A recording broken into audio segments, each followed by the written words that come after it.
Ça fait maintenant 2 ans qu'à la SMALA, on a lancé le programme Ancrage. Ce programme il vise à renforcer l'autonomie technique des fermes locales. Et sur ces 2 années, on a rempli beaucoup des objectifs qu'on s'était fixés. Sur le plan de la formation d'abord, on a réussi à former 40 paysans et paysannes autour des techniques de l'autonomie sur sa ferme, ainsi que sur les enjeux de cette autonomie. Toutes les formations qu'on organise, elles se font en situation de production. C'est-à-dire que les formations nous permettent de construire des outils. En 2 ans, c'est 11 outils qu'on a pu construire, dont 2 bâtiments démontables, des outils pour des fermes mécanisées, mais aussi des outils pour des plus petites fermes, des fermes non mécanisées. Sur le deuxième volet, celui de la recherche et développement ascendante, on a aussi avancé grâce à notre club de bricolage Brico 3000, qui nous permet tous les lundis soirs de réunir une dizaine d'adhérents de l'association pour mettre au point des solutions face aux problématiques techniques qu'on identifie sur les fermes du coin.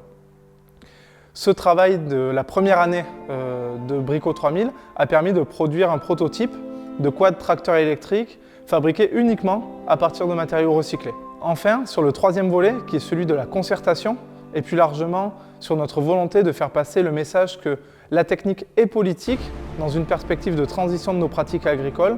On travaille avec les acteurs professionnels du milieu, mais on a aussi organisé pour la première année, donc la première édition des 3 jours de la technique paysanne. Cet événement, il a eu lieu en octobre 2022. Il a permis de valoriser tout le travail qu'on a fait depuis 2 ans, tant auprès de nos bénéficiaires, auprès des habitants du village et du secteur, mais aussi auprès de nos partenaires.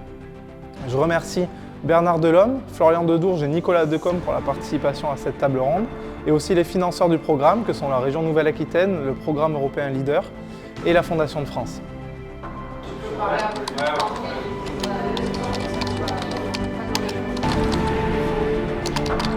Alors, je vais vous demander votre attention, s'il vous plaît. On a fait le choix de ne pas sonoriser avec une enceinte cette table ronde, donc je vais vous demander un peu d'attention pour que tout le monde puisse nous entendre. Ça va durer un petit moment, donc j'espère que vous avez pris de quoi patienter. Et puis je voulais vous remercier aussi d'être là ce soir. Cette table ronde, c'est un moment qu'on souhaitait le plus ouvert possible au sein d'un événement qu'on tient cette année pour la première fois qui est de 3 jours, donc c'est les 3 jours de la technique paysanne. Et donc cet événement, qui fête sa première édition, on va dire, il sert cette année à valoriser aussi le travail qu'on fait depuis un peu plus de 2 ans maintenant autour du programme Ancrage qu'on porte à la SMALA. Et voilà, donc ce moment c'est pour valoriser ces 2 ans.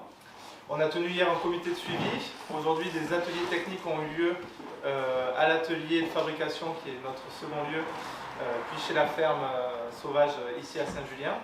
Et on a aussi eu un atelier ici au café associatif. Donc voilà, la table ronde, je suis content de pouvoir accueillir un casting choisi avec Bernard Delhomme qui est chercheur à Bordeaux Sciences Agro. Nicolas Decombe, donc, qui est sociétaire de l'atelier paysan et membre du comité de rédaction du livre qui est paru l'année dernière au Seuil, qui s'intitule Reprendre la terre aux machines.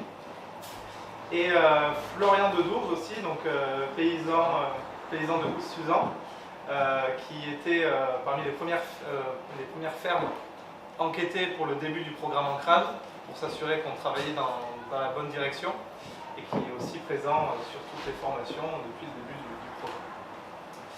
Pour vous présenter en introduction rapidement le programme Ancrage en détail rapide du coup. Ancrage, c'est un programme qu'on monte autour de notre atelier de fabrication à Mésos. Ce programme il a pour but de favoriser, d'aider, d'augmenter l'autonomie technique des fermes locales. Pour ce faire, on travaille autour de 3 piliers essentiellement, qui sont la formation professionnelle, autour de formation sur la soudure, sur la construction d'outils et la réparation. On travaille aussi sur la construction de bâtiments, donc autoconstruits, en bois rond et à la tronçonneuse. Et ensuite, on essaie de faire le maximum de ponts aussi avec les autres associations professionnelles qui travaillent déjà sur cette question-là. À la SMALA, on n'entend pas réinventer la roue en travaillant sur la question agricole. On vient se brancher sur des problématiques qui nous semblent importantes et qui ne sont pas encore aujourd'hui travaillées. Le deuxième point, après la formation technique, c'est la conception d'outils. L'idée, c'est de dire qu'on souhaite, dans une optique de transition agroécologique, travailler à partir des pratiques voulues et non pas à partir des outils qu'on nous propose. Donc on essaie de retourner ce schéma du fait qu'on travaille en fonction des outils qu'on nous propose. Si on veut mettre en place de nouvelles pratiques, on a aussi besoin de nouveaux outils. Et c'est dans cette idée-là qu'on souhaite concevoir des outils qui sont adaptés aux pratiques voulues pour que ces pratiques puissent être mises en place sur les fermes. Donc c'est un travail qu'on fait essentiellement avec des adhérents et des bénévoles autour de notre atelier. On s'appuie sur des compétences locales de soudure, de mécanique, de gestion électronique même parfois, il en faut un petit peu. Et voilà, l'idée c'est de produire des outils qui sont à la fois simples à comprendre, simples à fabriquer, simples à reproduire aussi. Et c'est le travail qu'on fait depuis 2 ans et on a produit cette année un prototype de quad tracteur électrique qu'on verra peut-être bientôt sur les fermes de Saint-Julien. Le troisième pilier, c'est le dernier, c'est la concertation et c'est un peu l'objet de cet événement ce soir ici. C'est l'idée de dire que la technique, elle a une place politique qu'il faut qu'on prenne. C'est un domaine qui a été privatisé par les savoirs, par les compétences dans des entreprises et dans des cabinets d'études. L'idée, avec la démarche qu'on défend, qui est la même que celle de l'atelier paysan, c'est de rendre la technique plus commun, de permettre son accès et sa diffusion à plus large échelle. Voilà, et l'idée c'est aussi que cette question de la technique dans la transition agroécologique, elle ne soit pas seulement du ressort des exploitants, qu'on puisse la partager au plus possible avec des citoyens, des élus, des lycées agricoles aussi, et c'est le travail qu'on essaie de faire. Donc voilà pour la présentation d'Ancrage rapidement. Je vais laisser la parole sur un premier tour de parole sur la présentation de chacun des intervenants qui puissent vous expliquer leur travail. Et ensuite, on posera une question à chacun. Donc, des petites temps de parole, une question simple, mais qui ouvrira une grande discussion sûrement. Et on finira par des questions au public. Donc, je viendrai vous passer le micro si vous avez des questions. Et ensuite, on pourra partager un repas tous ensemble ici. Donc, je vais commencer par Florian, peut-être, si tu peux te présenter ton travail. Et, Ok, ben, Florian, il a dit, j'ai 38 ans. Donc je suis installé à Oust-Suzan. J'ai eu la chance d'acheter avec ma compagne une propriété paysanne, ancienne propriété paysanne, de 4 hectares 8, pour créer une micro-ferme. Voilà, toute simple. Je vais parler de mon parcours avant. Je suis donc un ancien cuisinier, passionné par la nourriture et nourrir les gens. Et j'ai décidé de me reconvertir en tant qu'agriculteur en 2012, où j'ai arrêté la restauration parce que je ne retrouvais pas les valeurs de la nourriture que j'avais connues depuis mon enfance. Et du coup, cela devenait logique pour moi de me reconvertir. Donc j'ai passé un BPRA, puisqu'on nous faisait croire qu'il était possible qu'on devait s'installer obligatoirement avec un BPRA. Et à partir de là, le BPRA ne me correspondait pas, parce que je suis plutôt un gars de terrain, pas un gars d'ordinateur. Donc les dossiers, tout ça, je ne savais pas faire, ça ne m'intéressait pas. Donc j'ai décidé volontairement de ne pas valider le BPRA tout de suite, puisqu'on a 5 ans quand on passe un BPRA pour le valider. Donc ce choix-là, j'ai été vraiment volontaire. J'avais beaucoup de lacunes, forcément, pour apprendre ce métier sur le côté terrain, puisqu'on a trop peu de semaines d'apprentissage. Donc j'ai décidé de me former en étant employé, en trouvant du travail. Donc je suis devenu employé en verger, de la plantation jusqu'à la vente la récolte et la vente sur les marchés. Et ensuite, j'ai fait 2 saisons en petits fruits sur une exploitation qui s'est montée en framboises bio, petits fruits, myrtilles, etc. Du côté de Morsens. J'ai eu la chance de m'installer en 2015, une première année en maraîchage, où j'ai testé le maraîchage sol vivant. Et ensuite, en 2017, j'ai pu acquérir. Que dire de plus pour la présentation, je pense que c'est plus simple. Voilà. Si tu veux nous parler aujourd'hui de ton modèle de ferme et de ce que tu cultives un peu plus en général. Si on peut y aller maintenant. Ouais, ta place dans le village aussi, je sais que c'est quelque chose qui tient à cœur, au-delà du fait de produire de la nourriture. Ben, c'est ça. Je revendique quand même le côté d'être landais, même si je ne suis pas né dans les Landes. Je souhaitais absolument rester dans les Landes pour prouver qu'il était possible de créer un système, on va dire, où on pouvait produire sainement des légumes C'est-à-dire des systèmes où on n'était pas dans la monoculture, où on n'était pas sur du maïs, on n'était pas sur de l'asperge, et je voyais bien que dans notre département, on pouvait faire énormément de choses. Donc à partir de là, ce choix a été fait de créer une ferme où je partais sur du maraîchage, je partais sur de l'agroécologie. Pour comprendre, j'ai découvert le mot agroécologie en 2013, lors de la formation justement du BPREA, et ça a changé pour moi ma vision de produire des légumes, de produire de la nourriture tout simplement. Bien sûr, le mot agroécologie, au départ, ça a été sorti sous le mot pour moi permaculture. Donc là, j'ai découvert ce que c'était la permaculture, et je me suis dit que c'était génial, ça correspond à mon éthique. Respecter la nature, travailler avec la nature et non contre elle. Et à partir de là, je me suis dit qu'il y a quelque chose à faire en professionnel, puisque clairement, au vu de tout ce que l'on peut optimiser comme produit, ne serait-ce que des ressources pour amener sur la ferme, c'était quelque chose qui est devenu plus logique, mais qu'il a fallu adapter, réfléchir pour le mettre de taille professionnelle. Donc, ça a été un long travail. Et ensuite, ça a été un long travail surtout pour l'acquisition de données, de savoir, de renseignements. Mais grâce à ça, et je tiens à le dire, grâce à ça, il y avait quand même Internet qui en 2015 a été fantastique au niveau de ce développement-là. Et comme j'aime le dire, c'est que malheureusement, ce n'est pas dans les bibliothèques de Dax et de Mont-de-Marsan qu'on aurait pu trouver ce genre de données sur l'agriculture paysanne comme on entendait. Et donc, bon, voilà, ça s'est fait comme ça. Au niveau de la production de la ferme, je fais du maraîchage petite surface. Au maximum, je suis sur 2000 m². Un verger est en cours de développement. Et ensuite, j'expérimente et je me forme un petit peu sur toutes les techniques paysannes que l'on peut connaître. C'est-à-dire autant le taillage de trogne, autant les branchés, le plessage, donc la haie vivante, la récolte de plantes sauvages, qui est quand même assez extraordinaire.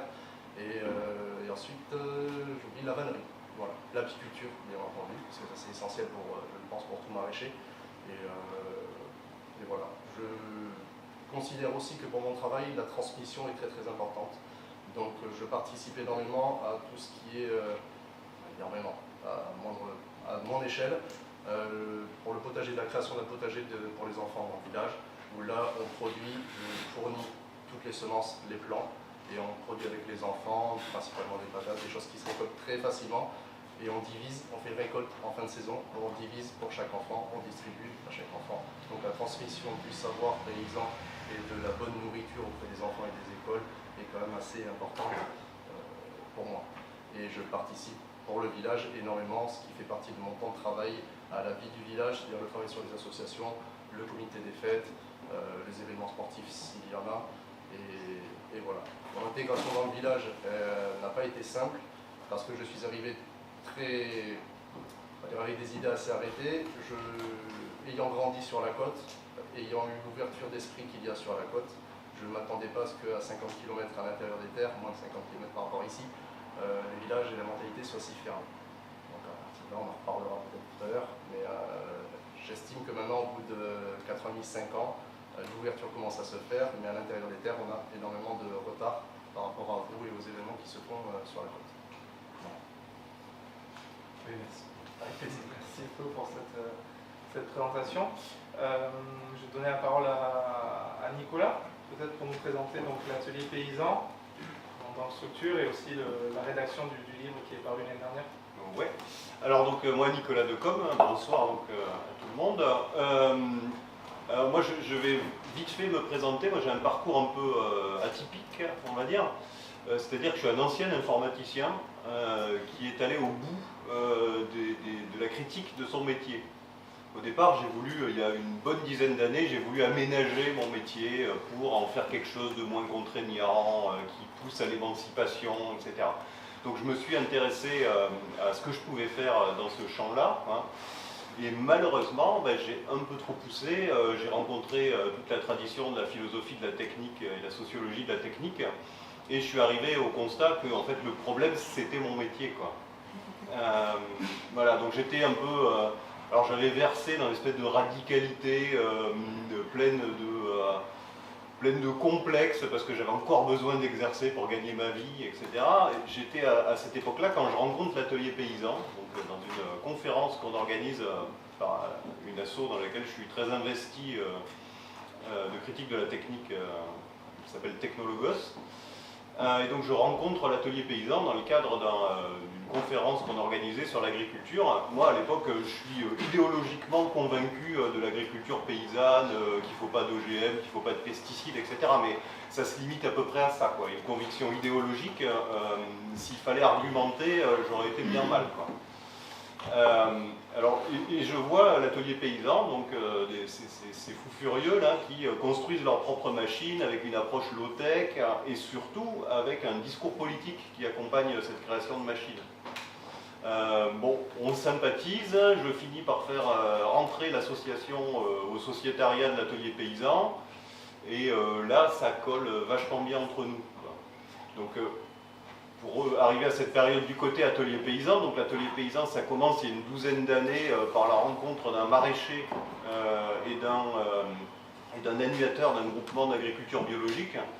Le maraîcher, donc il est hyper bricoleur, Joseph, et il se trouve qu'il a amené des techniques de culture qui sont la technique sur planche permanente, et à l'époque c'est suffisamment marginal pour que l'industrie ne s'y soit pas intéressée. Donc les machines qui permettent de cultiver sur planche permanente, sur butte, etc. n'existent pas. Donc Joseph, il est bricoleur, il commence à construire ses propres machines. Et là, en fait, ils se rendent compte assez vite, avec donc Fabrice, l'animateur du GAB, qu'il y a un vrai potentiel en fait, à inverser cette chose-là. Ce que disait Benjamin, donc à partir de comment on veut travailler et définir l'outil, plutôt que de partir de l'outil qui existe dans le commerce et d'adapter sa production à l'outil qui existe. Voilà, ils se rendent compte que les paysans ont toujours innové, ils ont toujours construit leurs propres machines, et en fait c'est une petite période dans l'histoire là où ça a arrêté de se faire. Et que ces savoir-faire pour construire ses propres machines, ses propres bâtiments, ils ont disparu. Spécialement chez les néo-paysans qui s'installent et qui ne sont pas issus du milieu agricole. Donc ils se disent qu'il y a un besoin de formation, et donc l'atelier paysan devient un centre de formation, hein. On a un numéro SIRET, un numéro de centre de formation, et tout ça c'est l'activité principale, hein. On fait de la formation à la soudure, on va chroniquer des outils qui existent, qui ont déjà été conçus pour faire les plans, et on va animer des chantiers de conception d'outils. Donc l'idée c'est de surtout pas être un bureau d'études, hein. On ne va pas jouer les ingénieurs dans notre coin à inventer un outil pour aller dire après aux braves paysans, tenez c'est ça qu'il vous faut. Hein, on part de leurs besoins, c'est eux qui vont définir l'outil, on va animer avec des techniques de pédagogie de chantier cette création d'outils, mais c'est le groupe de paysans paysannes qui vont définir cet outil. Après on a des ingénieurs qui vont faire la mise en plan. On a estimé que ce n'était pas indispensable que tout le monde sache faire du dessin 3D pour se réapproprier les savoirs techniques. Voilà, donc ça c'est l'atelier paysan de ces 10-12 dernières années. On est quand même arrivé à une alternative, l'alternative à la machine agricole qui est extrêmement efficace, hein. Nos machines elles marchent très bien, les premières, il y en a qui sont à leur version 8, c'est devenu des espèces d'outils absolument diaboliques pour la culture sur planche permanente, quoi. Avec des options qu'on peut rajouter, c'est assez fabuleux, quoi. Mais on doit bien faire le constat que notre alternative elle est insuffisante, et faire le constat de notre impuissance à changer le système. Nos machines elles ont beau être trop bien, elles ne font pas trembler John Deere, New Holland, qui continuent à faire des machines toujours plus grosses. Donc on était avec ce constat, un peu désemparé, un peu à pas trop savoir comment faire. Arrive le premier confinement, où là on est quand même un peu sidéré, comme tout le monde a pu l'être à ce moment-là, et on se dit, bon ben on va profiter de ce moment-là, on est tous chez nous, pour par téléphone, écrire un petit manifeste, là, un truc 40 pages, là, pour dire où on en est, pourquoi est-ce que notre alternative elle est insuffisante. Donc voilà, le projet dérape complètement, quoi. Et à la sortie, on a un an plus tard, je ne sais plus, 10 000 heures de réunions téléphoniques et des week-ends en fraude des confinements à traverser la France pour aller se rejoindre quand même, on en sort avec un bouquin où on a essayé de comprendre quels sont les points de blocage qui empêchent nos alternatives de devenir plus offensives et de changer le système. Hein, alors donc on avoue notre impuissance, on avoue l'impuissance de nos copains, ça leur a pas toujours fait plaisir, à Terre de Liens, de leur dire bon, vous avez sauvé 250 fermes en 15 ans, bon ben, c'est ce qui disparaît toutes les 1 semaine et demie en France. C'est super votre alternative, mais c'est insuffisant. De dire à l'agriculture biologique, ben, c'est super, vous avez libéré des terres des pesticides, mais enfin, si on regarde la courbe de l'augmentation de la bio en France et la courbe de la consommation de pesticides, c'est les mêmes, quoi. Donc le fait de faire plus de bio ne fait pas consommer moins de pesticides à l'échelle du pays.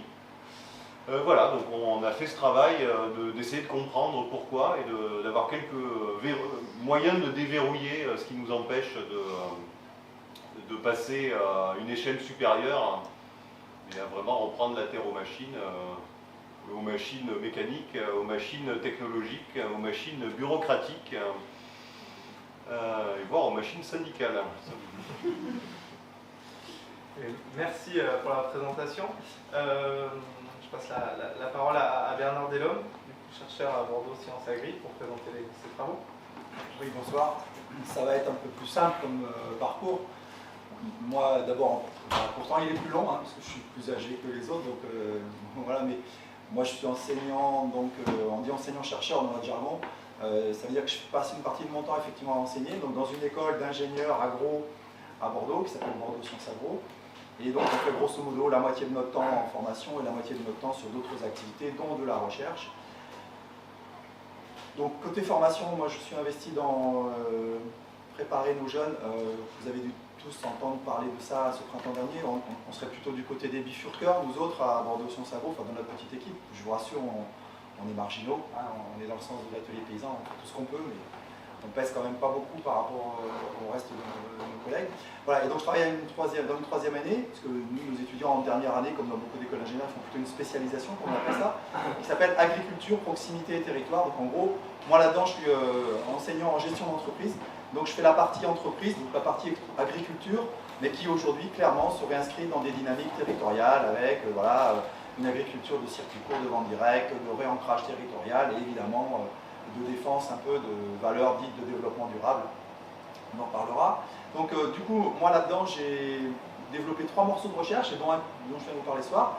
Un qui est travaillé sur c'est quoi une exploitation agricole performante aujourd'hui. Bon, pendant 50 ans, on nous a rappelé que c'était bon techniquement et économiquement. Ça y est, heureusement quand même, depuis un bon nombre d'années maintenant, on sait que bon, ça c'est vraiment qu'un morceau, il demeure, hein, mais c'est vraiment qu'un morceau.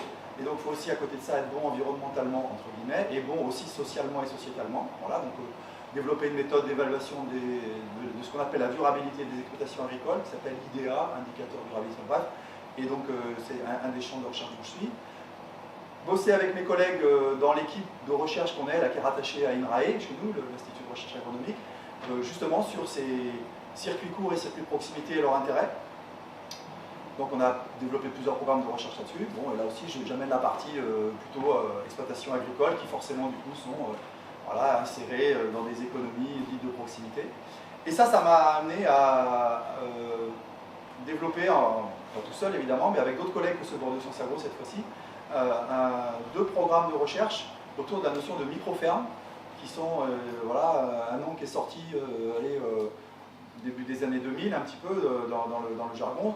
Et donc nous on a monté un programme dit de recherche-action, dont je vais vous parler un petit peu plus tard tout à l'heure, qui avait comme ambition de quoi il s'agit, c'est quoi ces micro, qu'est-ce que c'est qu'une micro-ferme, est-ce qu'on est vraiment capable de mieux définir ce que c'est, est-ce que quand on en trouve et qu'on les observe, on est capable de définir un peu mieux c'est quoi leurs caractéristiques, est-ce que démarquent d'autres formes d'agriculture et en quoi. Et puis quand même la question que tout le monde a sur le bout des lèvres aussi, c'est est-ce que ça marche les micro-fermes, est-ce que c'est pas des doux rêveurs, écolos, babas qui vivent d'amour et de fraîche, ou est-ce que c'est une activité professionnelle avec laquelle on peut éventuellement envisager de peut-être effectivement redévelopper une autre agriculture que celle qui mange la terre. Et donc voilà, donc c'est un petit peu ça mon parcours à moi.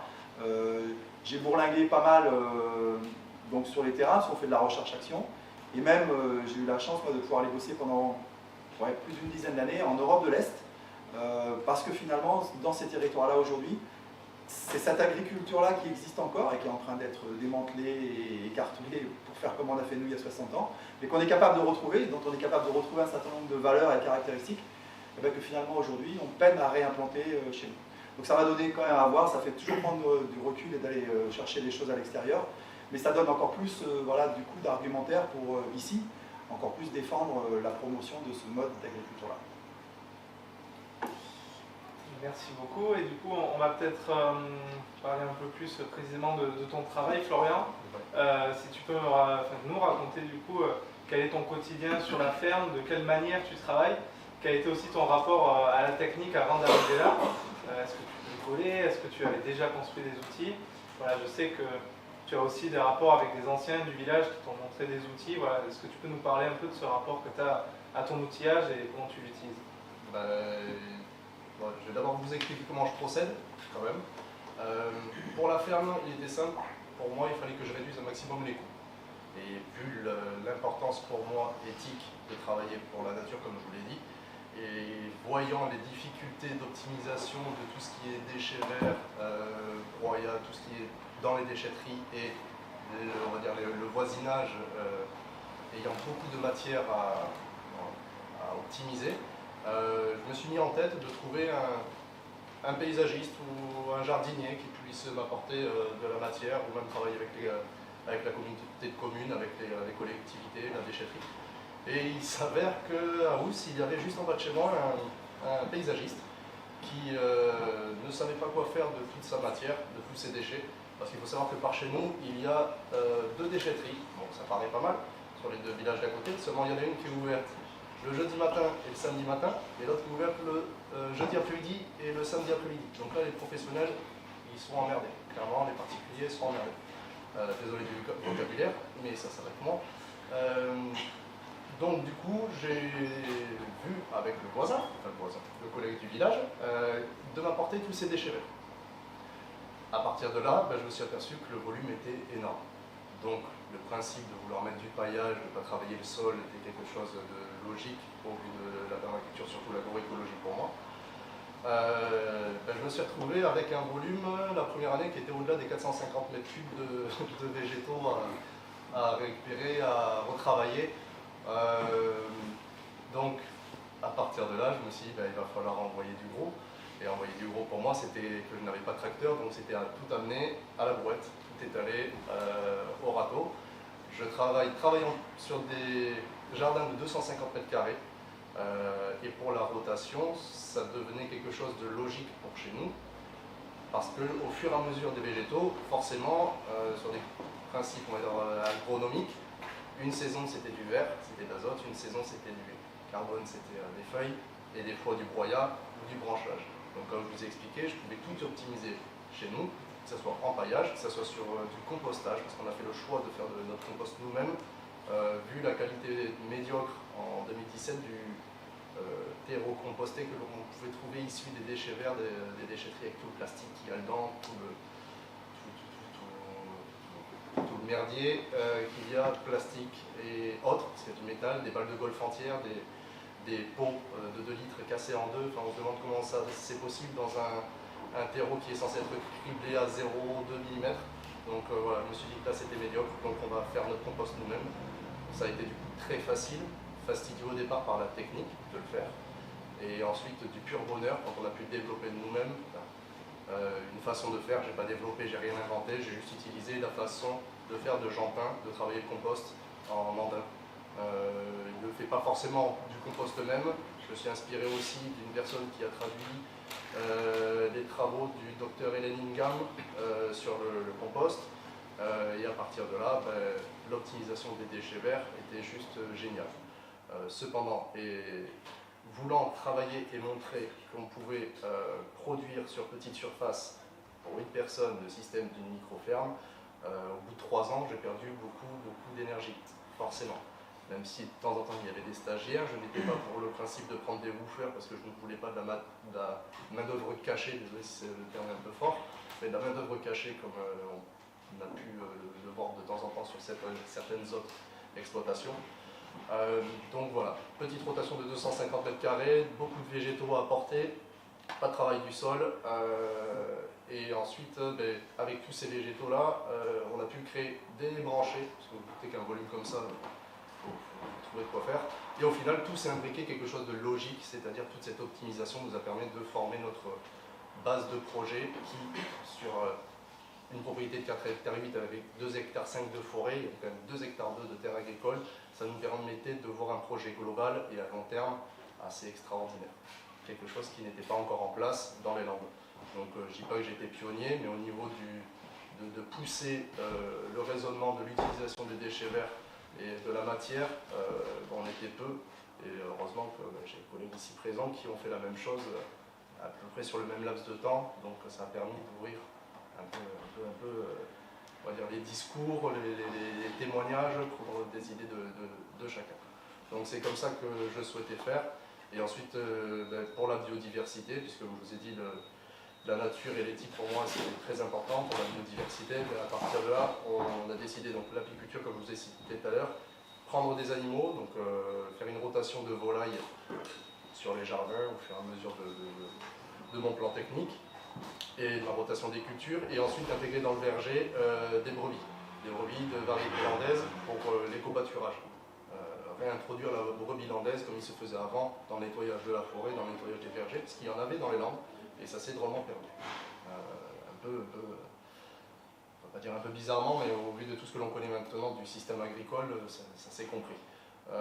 Sachant quand même que je vous dise que notre propriété, c'était, comme je vous disais, une ferme paysanne, c'était une ferme où il faisait de la viticulture, donc du vin jusqu'en 1967, si je ne dis pas de bêtises, jusqu'à ce que certaines vignes soient interdites, donc prime pour arracher les vignes, etc. Donc ensuite ça a été du maïs, et donc à partir de là, on avait quand même une propriété où on pouvait faire énormément de choses, où c'était un bijou pour nous, mais on ne pouvait pas faire une agriculture classique sur un endroit comme ça, puisqu'il y avait quand même beaucoup de haies et qui étaient respectés, gardés entre les parcelles, donc ça devenait très très intéressant.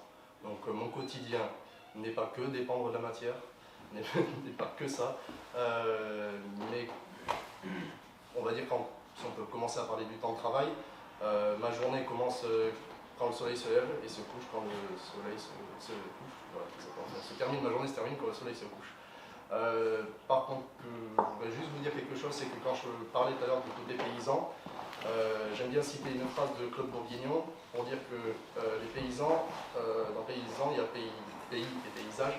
Les paysans font le paysage de notre pays.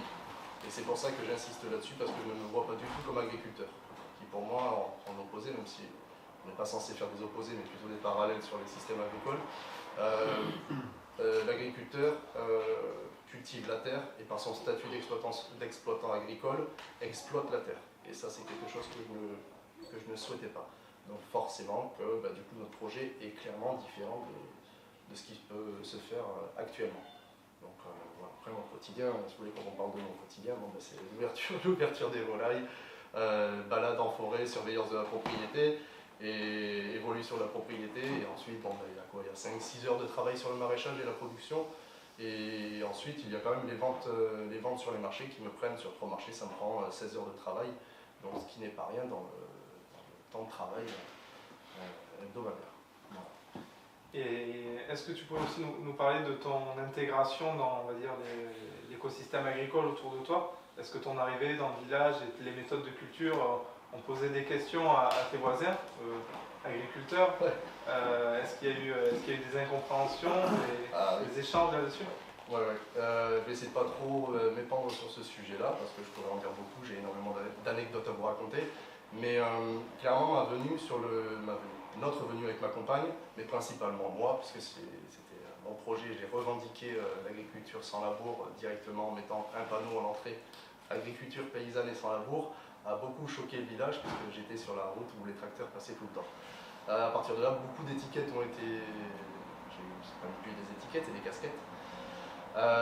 Donc effectivement, comme Bernard le disait tout à l'heure, ça allait du baba cool, feignant, anti-chasse, vegan, écolo, bobo écolo, pardon, parisien, je peux vous en citer d'autres mais avec plus de mots pas très sympas. Donc comme je vous ai dit, étant des Landes, je tenais à rester ici, donc je ne suis pas arrivé en terrain conquis, mais j'ai changé de village par rapport à mon enfance, mais on reste dans les Landes, donc pour moi le village change, les visages ont changé, mais la mentalité et les emmerdes humaines restent les mêmes, voilà, clairement. Donc les voisins m'ont pris pour un rigolo, je faisais du potager à la base, et on va dire qu'au départ, parce que ça va bien aller maintenant, au départ j'étais pas du tout le bienvenu, et une anecdote qui est pour moi la plus flagrante, ça n'a pas été la plus sympa, mais j'étais en train de récolter en bas sur une parcelle, quand il y a une personne qui est passée en voiture. Quand on connaît le bruit des voitures, on entend facilement les gens ralentir. Donc on était un peu une curiosité dans le village et dans les villages aux alentours. Et une personne ralentit, j'ai levé la tête, me disant là, la personne va s'arrêter au portail, et non, la personne a sorti la tête de la fenêtre et a dit on veut pas du bio ici, donc a gueulé très fort au moment où je me suis levé. J'ai pu voir la personne, je pense qu'il a tourné la tête, c'est parce qu'il m'avait vu. Mais c'est pour vous résumer voilà, le contexte dans lequel je suis arrivé. Pour en revenir au contact avec les collègues agriculteurs autour, forcément c'était de l'agriculture conventionnelle et du maïs, et du poulet. Donc bon, ça n'a pas été trop accepté. Mais les autres collègues qui étaient sur du maraîchage et qui étaient en cours d'installation, forcément que ça s'est bien mieux passé. Et c'est là où ça a été important pour moi, et c'est pour ça que c'est important pour moi aussi de signaler, c'est que du coup ça soulage. Ça nous a beaucoup soulagé de voir que quand même le réseau, on n'était pas seul et qu'il y avait un réseau quand même tout autour qui était en train de se faire. Bon, bien sûr, il y a Agrobio qui nous suivait avec Cédric, qui nous suivait, la découverte ici de l'Asmala et des formations. Donc ça c'est sûr, on va dire un élargissement au niveau des contacts. Mais ouais, c'était assez drôle. Je peux vous en raconter plus, mais je pense que le temps passe vite. Donc voilà. Mais je pense que si vous en voulez d'autres, vous pouvez me poser la question après, je vous en raconterai. C'est croustillant, c'est sympa comme Si vous lui payez des bières, vous aurez plein d'anecdotes. Ouais, je pense, c'est possible.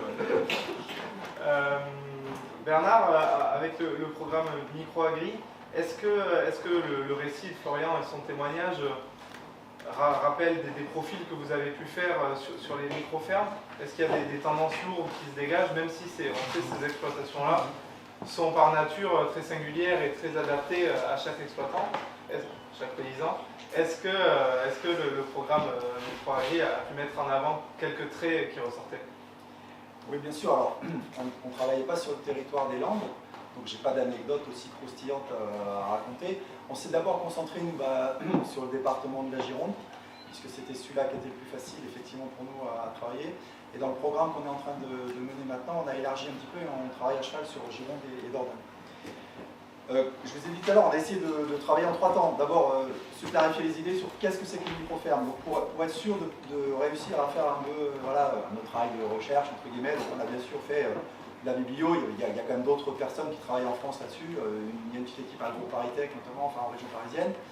Et par contre, ce qu'on a fait, c'est qu'on a lancé un auto-recensement sur la Gironde, parce que bon, le phénomène, tout le monde, de Jean Perchois. Alors, une idée reçue, voilà, souvent micro-ferme maraîchage.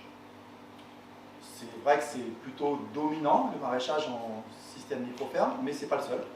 Et donc, justement, on voulait matérialiser ça. On a fait notre petit recensement sur la Gironde, auto-recensement. Donc, on a été capable d'avoir une centaine de réponses de la part de micro-fermiers qui se déclaraient eux-mêmes micro-fermiers. Et on leur avait demandé de nous donner, s'ils le voulaient bien, quelques caractéristiques qui permettaient de décrire justement leur activité. Et puis on a pu du coup aller un peu plus fouiller, détailler, alors pas l'ensemble de ces 85 au final qui avaient pour nous des données suffisantes, mais quand même on en a travaillé au moins sur une bonne trentaine. Et donc effectivement ça nous a permis de bien comprendre qu'est-ce que c'est que les micro-fermes.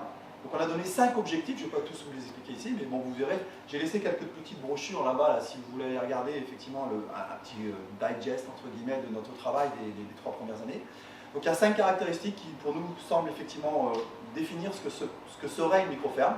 Et donc évidemment là-dedans la question micro, on voit souvent à taille. Alors assez bizarrement, c'est pas aussi simple que ça. Si je devais le donner d'une forme aujourd'hui, c'est quoi la taille d'une micro-ferme? C'est la taille pour laquelle le paysan dit là je garde le contrôle de mon système. Et donc ça va dépendre de la production qu'on a. Évidemment, si on est production animale, par exemple, la taille va sans doute être plus grande, parce que quand on fait de l'élevage extensif, on peut rester en maîtrise de sa production, mais quand même s'occuper de surfaces, notamment quand elles sont fourragères, et que je ne fais pas du maïs dessus, ou que je ne fais pas des céréales pour nourrir avec mes animaux et les concentrer, bah, voilà, la surface s'agrandit. Donc nous, dans notre petit échantillon, ça va de moins d'1 hectare à, on en a un qui nous a dit, à 60 hectares, ils se considéraient comme micro-fermes, parce que pour eux, il y avait d'autres caractéristiques qui regardaient là-dedans, et donc notamment dans les autres, bien sûr l'autonomie, voilà, je me débrouille, voilà. Bien sûr, le lien au territoire, dans notre petit jargon scientifique, on appelle ça l'ancrage territorial. Un autre truc très important, c'est mon projet professionnel, c'est pas la seule chose que je poursuis à travers ma micro-ferme, mais j'ai aussi un projet de vie derrière, avec réaliser ma vie, voilà. Enfin, je trouve que quand on t'écoute, ça sonne déjà bien, ça, voilà, on voit bien que tu fais ça aussi parce que c'est ton projet de vie, c'est pas simplement un projet professionnel. Donc ça aussi, c'était très très fort par rapport à ça. Et puis quand même, restait, c'est une activité professionnelle. C'est une activité dont j'espère bien tirer des moyens d'existence. Alors, les moyens d'existence ne sont pas forcément d'ailleurs des moyens tout le temps monétaires, mais c'est quand même des moyens d'existence. Et après, effectivement, une fois qu'on a eu dressé ce portrait-là, donc sur les 80, nous, il y avait une quarantaine qui effectivement était à dominante maraîchage, mais il y en avait aussi, voilà, tout système de production. On a même trouvé des gens en viticulture, voilà, qui c'est sur 2 ou 3 hectares, enfin, bref, des systèmes très intéressants. Et puis après, plein d'autres productions, plantes à parfum, de la laine éventuellement, de l'osier, bon, bref, des paysans boulangers. Bon. Et quand on s'est intéressé après sur, bon, qu'est-ce qui les caractériserait ces micro-fermes au-delà, alors, voilà, de ce qu'on est capable de trouver sur un échantillon. Allez, là aussi c'est un peu du raccourci, c'est pareil, je vous invite à aller regarder. On a un petit site microagri.org si vous voulez chercher des choses là-dessus sur internet. Trois mots qui finalement pour nous résument aujourd'hui, si elles sont spécifiques un petit peu de quelque chose, ces micro-fermes. La diversité. Alors la diversité des productions, on l'a vu, mais à l'intérieur de la micro-ferme, souvent la diversité aussi, bah, voilà, tu l'as rappelé, on fait pas, si on est maraîcher, on ne fait pas forcément que du maraîchage. On a aussi des espaces qui de toute façon sur le micro-ferme, voilà, parce qu'en général, quand on fait du maraîchage, sur nos petites micro-fermes, c'est souvent moins de 1000 m² de maraîchage, entre guillemets, mais c'est sur des espaces de 1 ou 2 hectares, et donc il y a forcément des espaces non productifs qui justement jouent un rôle. On met des abeilles, on met des haies, on met des arbres, parce que voilà, ça joue un rôle dans le fonctionnement agroécologique. Donc diversité, mais aussi diversité dans le sens que je ne fais pas que produire, je fais aussi autre chose que produire. Est-ce que j'accueille des scolaires? Est-ce que je mets des animaux? Est-ce que je transforme moi-même et je fais des ateliers à la ferme? Enfin bref, je rajoute souvent une autre activité que ma stricte activité de production. Et c'est une activité professionnelle. Diversité. Deuxième chose, progressivité. Si on est petit, c'est souvent par choix, quelquefois c'est par contrainte, parce qu'on n'a pas pu trouver le plus grand pour voilà, s'installer, enfin en tout cas c'est ce que nous racontent les micro-fermiers. Mais il y a quand même incontestablement derrière, alors en grande majorité des gens qui sont non issus du milieu agricole, hein, qu'on appelle les NIMA dans notre petit jargon, qui ne sont pas forcément que des jeunes d'ailleurs. Hein. Et par contre, du coup, cette notion de progressivité, et c'est en lien avec la volonté de maîtrise, c'est des gens qui ne veulent pas aller trop vite, veulent prendre le temps justement pour garder la maîtrise, de développer leur activité, mais en ayant l'impression de contrôler leur système. Donc la progressivité, c'est vraiment aussi quelque chose qui d'ailleurs nous a amené à faire ce dernier programme de recherche dans lequel on est en ce moment et dont je vous parlais de mots tout à l'heure. Et la dernière chose qu'on pourrait rappeler, je vous l'ai déjà un petit peu exprimé, c'est proximité. Là, ces micro-fermes-là, elles n'ont de sens que si elles sont dans un réseau local et professionnel aussi, parce que souvent les micro-fermiers, pour qu'ils se débrouillent, il faut qu'ils se connaissent les uns entre les autres, parce que d'ailleurs c'est une façon d'échanger. Je renvoie là aussi des choses qui se passent au niveau de l'atelier paysan, parce que c'est typiquement, on est dans un système pas coopératif, mais de coopération. Pas au sens on fait des organisations coopératives, au sens de on a besoin les uns des autres, et Internet de ce côté-là est souvent d'ailleurs hyper efficace pour les réseaux de micro-fermiers. Donc voilà, diversité, progressivité, et puis proximité, c'est-à-dire insertion dans un réseau. C'est ça vraiment les caractéristiques que nous on a regardé de ces micro-fermes-là. Et ça veut dire que ça, par exemple, dans le rapport à la technique, notamment, il y a assez clairement affiché une volonté justement de garder de l'autonomie là-dessus. Donc on n'est pas de jaune d'air en général dans les micro-fermes, on est plutôt effectivement atelier paysan, autoconstruction, recherche de solutions, et dans tous les cas, assez souvent quand même, mutualisation aussi du matériel quand on a besoin éventuellement de requérir à du matériel qu'on a été acheté.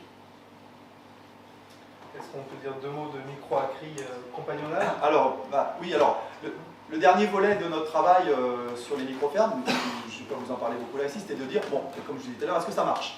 Donc on a essayé de mettre au point une petite méthode d'évaluation de la situation d'une microferme, où là on aime bien aujourd'hui, nous, dans nos approches, combiner des choses que moi j'apporte, parce que moi j'ai été formé par la gestion, donc en général les gestionnaires c'est un peu normatif, c'est un peu carré, ça fait des tableaux avec des chiffres, etc. Bon, voilà. Donc effectivement il y a une nécessité de produire quand même de la donnée pour regarder si ça marche une microferme, mais on a aussi, et ça fait quand même un bon moment qu'on a appris à faire ça, était de se dire, bon mais on n'a pas la science infuse là-dessus, on ferait mieux d'aller demander aux gens eux-mêmes, alors d'après vous elle marche votre microferme, et si elle marche, dites-nous pourquoi, et si elle ne marche pas, dites-nous pourquoi. Et on a croisé cette espèce d'approche qu'on portait certains d'entre nous sur mesurer la performance et regarder ça. Alors quand je dis le ça, aujourd'hui vous avez compris que moi le logiciel que j'ai derrière c'est développement durable, donc c'est ça sur le plan économique c'est quoi, ça sur le plan environnemental c'est quoi, ça sur le plan social, sociétal c'est quoi. Donc on est capable de lister dans la méthode dite IDEA qu'on applique à l'agriculture conventionnelle, on a 53 indicateurs. Donc on dit voilà, les gestionnaires sont contents, là, dans plein de trucs là. Mais quand on va demander après aux micro-fermiers, d'après eux, c'est quoi marcher, c'est quoi être performant, c'est quoi fonctionner, alors là, ils nous donnent des choses assez intéressantes. Et nous, on a croisé ces deux choses-là. Voilà, donc on a un petit outil d'évaluation. Mais bref, la conclusion à laquelle on était arrivé à l'issue de notre travail de ce projet-là, c'était de dire, finalement, ces micro-fermes-là, ce sont des vraies formes. Appelons-les d'entreprise aujourd'hui, moi je ne vais pas peur d'utiliser le mot, ça mâche un peu encore mes collègues de la grande entreprise quand ils entendent que les micro-fermes c'est des entreprises, mais justement c'est pour ça qu'il faut continuer à l'utiliser. Donc ce sont des vraies entreprises, il y a des vrais projets derrière, elles ont un intérêt sur les territoires aujourd'hui, incontestablement, bien plus grand parfois que les grosses structures qui elles sont en train de se casser la figure. Et du coup ça fait sens tout à fait de les promouvoir. Et pour les promouvoir, eh bien, il y a un endroit où on s'est rendu compte qu'il fallait aujourd'hui compléter ce qui se passe, c'est la facilitation à, entre guillemets, l'installation. Parce que la progressivité avec laquelle s'installent ces porteurs de projets-là, et ils nous ont souvent envoyé ça, ils nous disent, bah ouais, mais le problème c'est qu'au début c'est quand même système D, quoi. Hein. On se débrouille, il faut qu'on essaye de trouver par nous-mêmes les propres ressources. En plus, c'est notre philosophie, on ne veut pas trop dépendre de l'extérieur, mais quand même, on est en manque d'accompagnement. Et quand on se tourne vers les structures officielles, pour leur demander si elles peuvent nous accompagner, elles nous disent, mais non, mais vous êtes des ovnis, vous les micro-fermes, vous investissez pas 150 000 €, donc on n'est pas capable de vous accompagner. Je la fais très courte et caricaturale. Hein. Bon. Dites pas que c'est une raille qui dit ça, parce que je vais me faire tuer là. Mais par contre, ce qu'on s'est rendu compte, c'est qu'il était indispensable peut-être d'essayer de voir si on ne pouvait pas trouver quelque chose pour faciliter ces installations-là. Et donc on a redémarré un deuxième programme, on se fait financer par la Fondation de France, une fondation publique. Et on a lancé un dispositif, on est au milieu du gué là, on est reparti pour 3 ans, dit de compagnonnage, d'installation en micro-ferme par la voie du compagnonnage.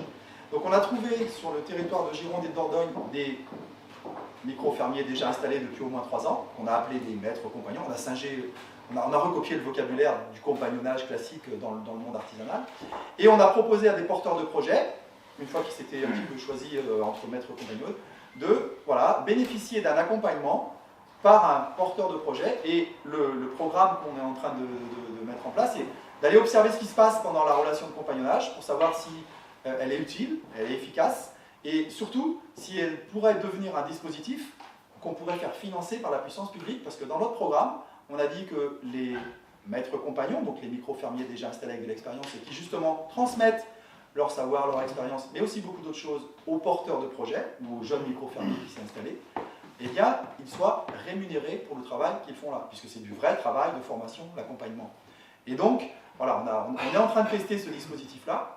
On a fait une année d'observation, là, on en est là, et on va en tirer les enseignements, mais on a encore une année de travail à faire, pour aller essayer de, voilà, entre guillemets, populariser, vendre, une façon de parler, cette bonne idée qui est, si on veut multiplier l'installation des micro-fermes, qui sont des entreprises intéressantes pour les territoires, alors il faut aussi proposer un accompagnement qui correspond à leur rythme d'activité. Et donc ce nouveau modèle technique de micro-ferme qui est nouveau, ou qui n'est pas vraiment nouveau, mais qui tend à se déployer de plus en plus, on voit qu'il répond à des enjeux, que c'est des modèles dont on peut vivre. Et aujourd'hui, il y a des freins à ce déploiement, des freins politiques notamment, et c'est tout un idéal aussi à reconstruire autour de l'agriculture et de l'idée de progrès autour de ça. Et donc j'aimerais savoir, Nicolas, mettons les pieds dans le plat, pourquoi la technique est politique et quelles sont les avancées sur ce terrain-là? Quel est votre recul maintenant avec l'apparition du livre il y a 1 an? Est-ce que le livre et cet acte de manifeste un peu a eu des échos Comment ça se traduit dans les avancées au niveau politique? Alors déjà les avancées, c'est déjà qu'on me pose la question pourquoi la technique est politique, hein, et pas qu'on m'oblige à déjà prouver que la technique est politique. Il y a une grosse avancée. Hein. Ce que j'ai pu voir avec l'ASSO où on s'occupe de critique de la technique, avec Technologos, c'est qu'il y a une dizaine d'années, on prêchait vraiment dans le désert, quoi. Et maintenant, on a l'impression que c'est une critique qui est un peu partout, quoi. Alors qui est souvent, qui n'est pas toujours bien, qui est assez impulsive, hein, qui n'est pas toujours très documentée. Mais voilà, cette critique de la technique, elle s'est quand même pas mal répandue, quoi. Alors nous, l'accueil qu'a eu le bouquin était quand même assez surprenant, quoi. On a été assez bien accueillis dans une majorité de médias, y compris des médias assez... qu'on n'attendait pas, hein. On a fait le Figaro comme entretien. Voilà, l'entretien est génial. Hein. Par contre, après me voir interviewer sur la page entre Bock-Côté et Zemmour, c'était bizarre. Hein. Quand je regardais la page d'accueil du Figaro Vox.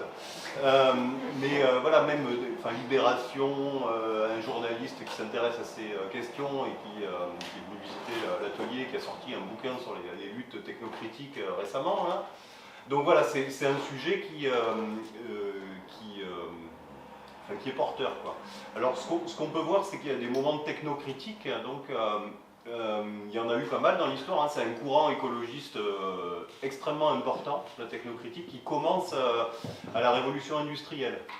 Alors c'est plutôt une critique à cette époque qui est assez poétique, hein, de gens qui voient les paysages disparaître avec l'arrivée du chemin de fer, les usines, les papillons qui deviennent noirs à la place d'être blancs en Angleterre, enfin bon, avec le charbon, etc. Donc on a ce type de critique. Et ça revient par phase, quoi. Le dernier grand moment de technocritique, c'était les années 70, où il y a eu, le cœur de la lutte écologiste était l'antinucléaire à l'époque. Voilà. J'ai l'espoir qu'on soit là au début d'une nouvelle phase technocritique en ce moment, ces dernières années.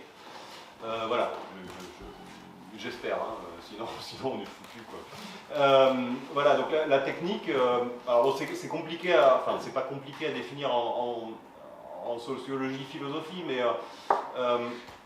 on va ensemble là partir d'une définition, parce qu'il y en a plusieurs manières de l'expliquer. Mais on va dire que technique, c'est un ensemble de savoir-faire, et technologie, hein, du grec techné, donc la technique comme ensemble de savoir-faire, et logos, comme pour les Grecs, c'est le discours. Donc jusqu'à la révolution industrielle, à peu près, technologie, c'était le discours porté sur la technique. C'est ce que justement on fait quand on critique la technique. Avec la révolution industrielle, ce qui va s'inverser, c'est que le logos n'est plus le logos qui donne le discours, mais celui qui donne la science. Hein, parce que pour les Grecs, c'était la même chose, quoi. Ils n'avaient pas des accélérateurs de particules quand ils faisaient de la science, ils discouraient. Donc voilà, et la technologie devient la technoscience, quoi. Donc la technique, comme savoir-faire, qui est dopé à la science. Et on est là-dedans, là. On est dans une phase où c'est devenu tellement... on est à une échelle tellement incroyable avec le numérique, etc., que ça devient compliqué de dire tout va bien. Alors la technologie, la technique, pour être dans les bonnes catégories, elle a plusieurs éléments qui la définissent, qui va être par exemple sa non-neutralité. Hein. C'est-à-dire qu'une technique, une technologie, elle n'est pas bonne en soi, elle n'est pas mauvaise en soi, mais elle n'est pas non plus neutre. Ça ne dépend pas de ce qu'on en fait, quoi, de ce qu'on veut en faire. La technologie, elle va être ambivalente. C'est-à-dire qu'on va se taper à la fois le bon côté et le mauvais côté. Et on ne peut pas choisir. Alors bon, il y a toujours ce truc de dire, mais si, regarde un couteau, je peux peler une pomme ou je peux tuer quelqu'un. Bon, oui, avec un couteau. Avec une centrale nucléaire, c'est plus compliqué. Il faut une armée d'ingénieurs pour la faire tourner, c'est pas un couteau. Donc il y a l'intentionnalité, il y a quelle société produit cet objet technique. Le drone de désherbage piloté par satellite et par 5G, c'est pas l'autonomie paysanne en construction à la ferme, quoi. Donc voilà, premier élément, c'est la non-neutralité de la technique. La deuxième, c'est son auto-accroissement. Hein, la technique appelle toujours plus de technique. Donc là, on est en plein dedans avec le numérique, où on a un problème engendré par une technologie qu'on va résoudre par une autre technologie pour améliorer le truc, qui pose elle-même d'autres problèmes, donc on rajoute une technologie pour enlever les problèmes du problème de machin, et en fait c'est sans fin, quoi. Hein, on arrive à des débilités où ils veulent, je sais pas quoi, balancer des trucs dans le ciel pour refroidir le climat, enfin, bon, c'est s'empêcher de voir la cause du problème. On a aussi la question de ce qui s'appelle l'autonomie de la technique. Alors ça a l'air compliqué comme ça, mais l'autonomie de la technique, c'est en fait, ça finit par être un champ en soi. C'est-à-dire que c'est parce que c'est possible que ça sera fait. À un moment donné, si des chercheurs dans un labo trouvent une nouvelle technologie qui permette de faire je sais pas quoi, ils vont le faire. Il n'y aura pas de, à ce moment-là, ne rentreront pas en compte des questions éthiques, morales, ou ils vont le faire. Même, voilà, il y a eu du clonage d'humains en Chine. Bon, le mec s'est fait taper sur les doigts. Enfin, tout le monde avait dit, ça c'est une ligne jaune, jamais on va cloner des humains. Bon, le premier qui est capable de le faire l'a fait, quoi. Voilà, et dernière particularité de la technique qui va nous ramener à l'agriculture, c'est la disparition du sensible avec la technologie. Donc on va être, alors c'est un lieu commun de dire l'informatique c'est des 0 et des 1, mais effectivement ça l'est, quoi. À un moment donné, une machine ne peut être capable de traiter que de la donnée traitable par une machine. Même si elle est très maligne avec des algorithmes et des machins qu'elle apprend sur des photos ou sur des trucs comme ça, oui ça reste des photos, quoi.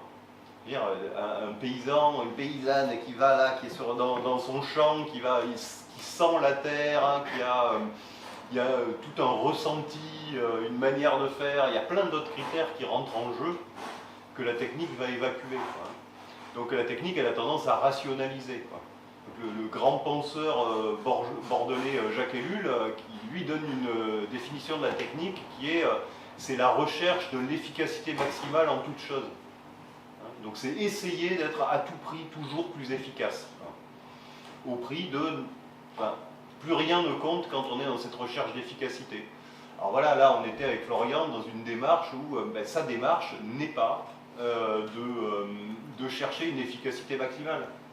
Puis comment définir l'efficacité? Enfin, ou alors si tu cherches une efficacité, c'est dans les retombées sur ta vie personnelle, sur ton éthique personnelle, sur... C'est pas de maximiser la production de légumes au mètre carré sur ton exploitation. Donc voilà, il faut définir cette efficacité. Il ne faut peut-être pas tomber dans l'écueil inverse qui est de dire je vais rechercher à tout prix aucune efficacité, parce qu'on a quand même besoin de bouffer. Il y a un équilibre économique sur une ferme, hein, ou dans peu importe le domaine. Voilà, il y a un équilibre qui doit se créer. Bon, sur une micro-ferme, forcément, entre l'équilibre économique, la production, le travail, l'investissement qu'on peut avoir, c'est quelque chose de sensible, en fait. Alors, je ne sais pas ce que... Enfin, si tu veux nous le dire. Mais voilà, bon, il y a des données qu'on peut prendre d'un aspect, on va dire, quantitatif, j'imagine, pour estimer alors, le seuil de rentabilité, etc. Bon, estimer le bonheur des gens dans leur métier, c'est plus compliqué de le faire sur des chiffres. On est obligé d'aller dans de l'analyse sociologique beaucoup plus fine, voir si les gens sont heureux dans leur métier, est-ce que sur leur ferme ça leur correspond comme mode de production. Donc voilà, à l'atelier paysan, bon, dans les quelques slogans qu'on a fait qui nous vont bien, il y a par exemple moins de serveurs, plus de cerveaux. Quand on s'oppose à l'informatisation et la numérisation, la dronification là, de l'agriculture, donc on oppose ces méthodes culturales simplifiées qui vont être... parce qu'une ferme, une monoculture, hein, c'est un écosystème simplifié où il pousse quasiment plus qu'une seule espèce. Et donc on va recomplexifier les choses dès lors qu'on est dans de l'agroécologie. Ça demande beaucoup plus de connaissances, hein, d'intelligence de la part de celui qui va cultiver. Donc voilà, c'est de remettre ces savoirs-là dans le pot commun. Donc nous, c'est sous l'angle des machines, on va essayer de remettre ça au pot commun. Donc les plans, tout est diffusé en licence libre. Alors c'est hyper casse-gueule comme modèle économique, hein, de tout filer gratuit. Hein. Ça nous oblige à pas mal jongler, quoi. Mais voilà, donc refaire de la technologie, de la technique, une question politique. Bon, il semblerait que la société soit assez réceptive. Alors, bon, il ne faut peut-être pas se leurrer, hein, on n'a probablement pas ici une sociologie représentative de la France moyenne.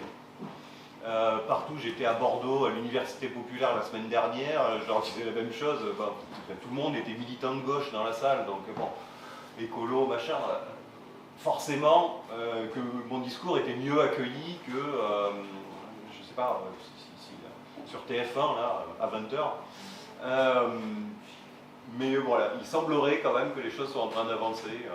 Peut-être que je me gourre, mais je préfère être un peu optimiste, sinon... On l'est aussi. C'est pour ça qu'on organise ce genre de moment. Je vous remercie pour vos interventions. On va peut-être passer à une seconde phase qui serait les questions au public. Je ne sais pas si parmi vous il y a des questions à poser à Nicolas, Bernard ou Florian. J'ai le micro, je peux vous le passer s'il y a des questions.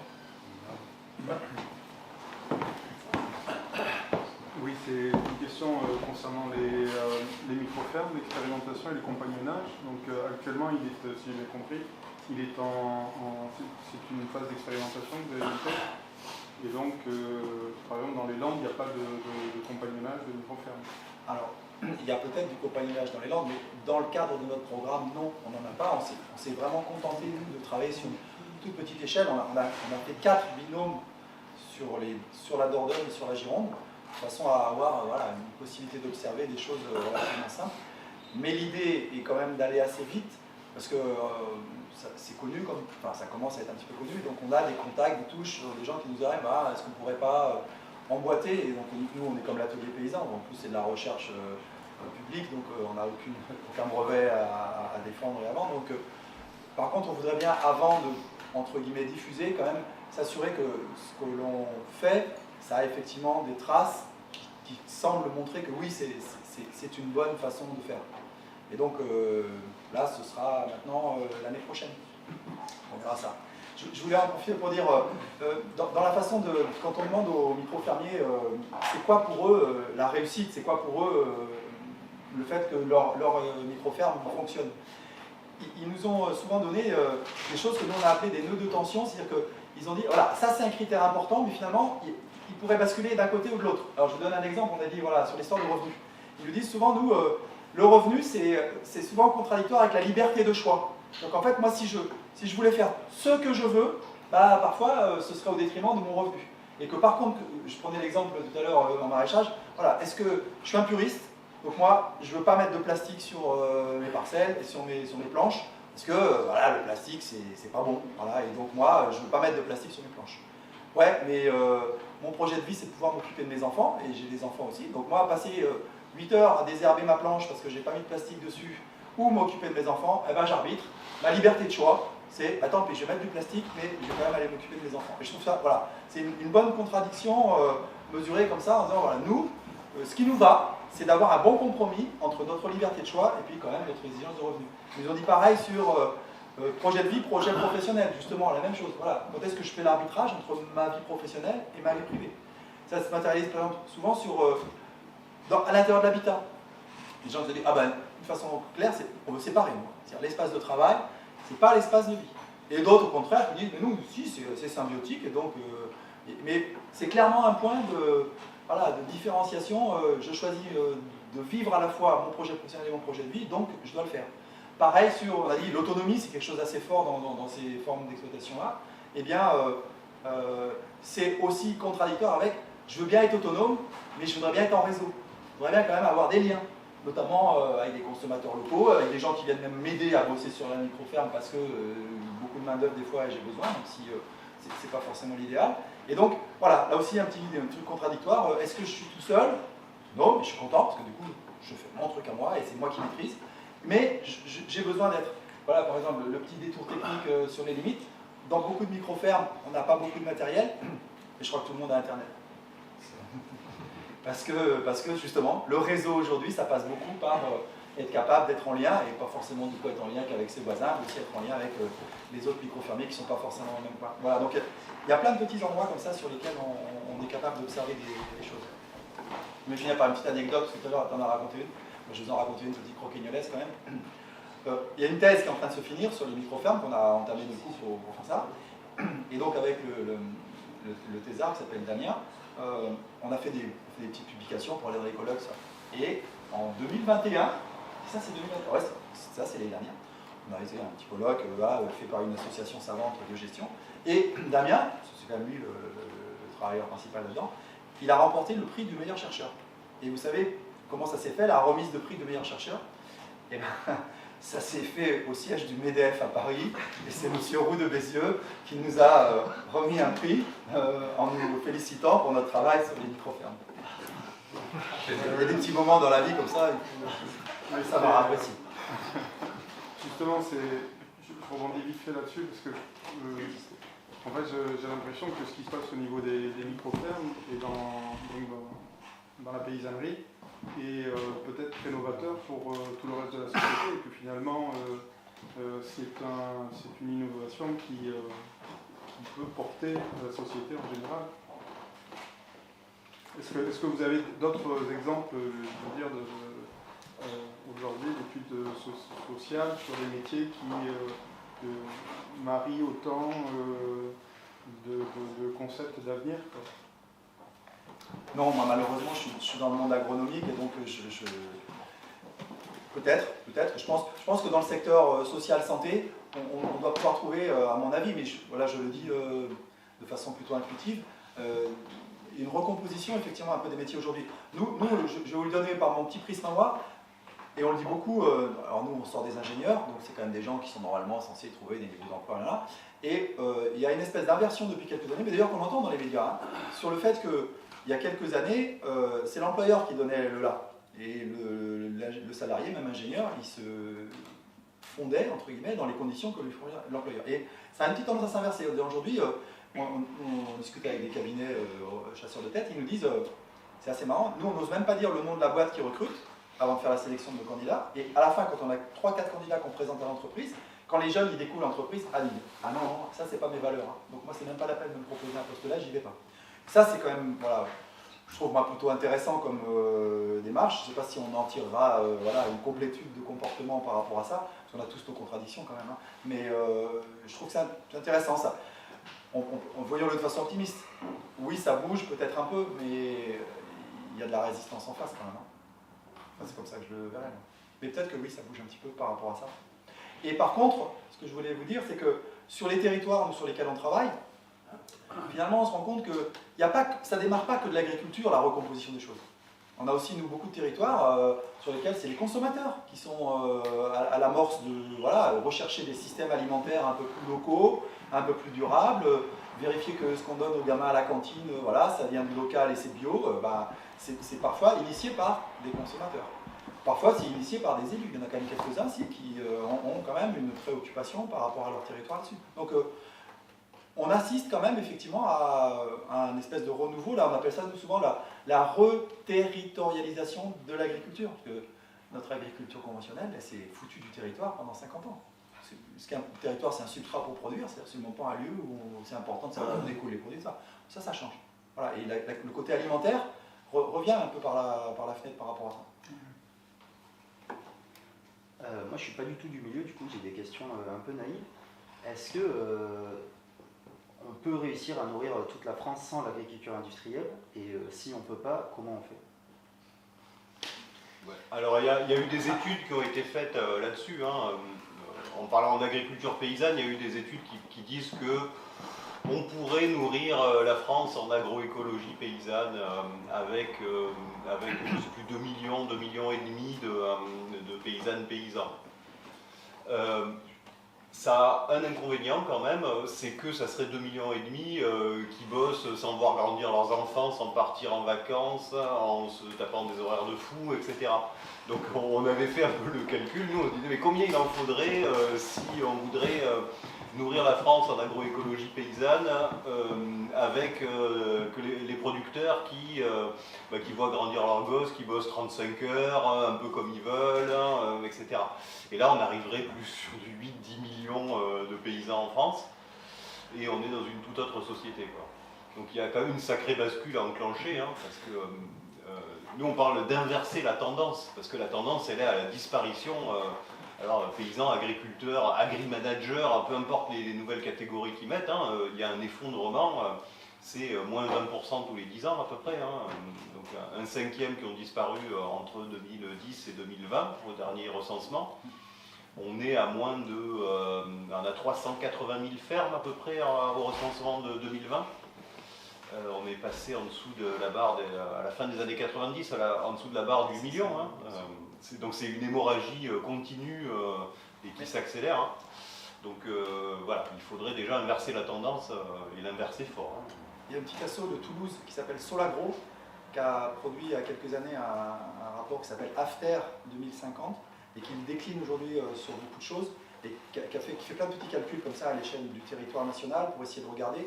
Et par ailleurs, je vous incite aussi à aller regarder deux autres petites applications qui tournent sur Internet aujourd'hui. Une qui a été développée par Terre de Liens, et l'atelier paysan est pas loin derrière, là, qui s'appelle Parcelle.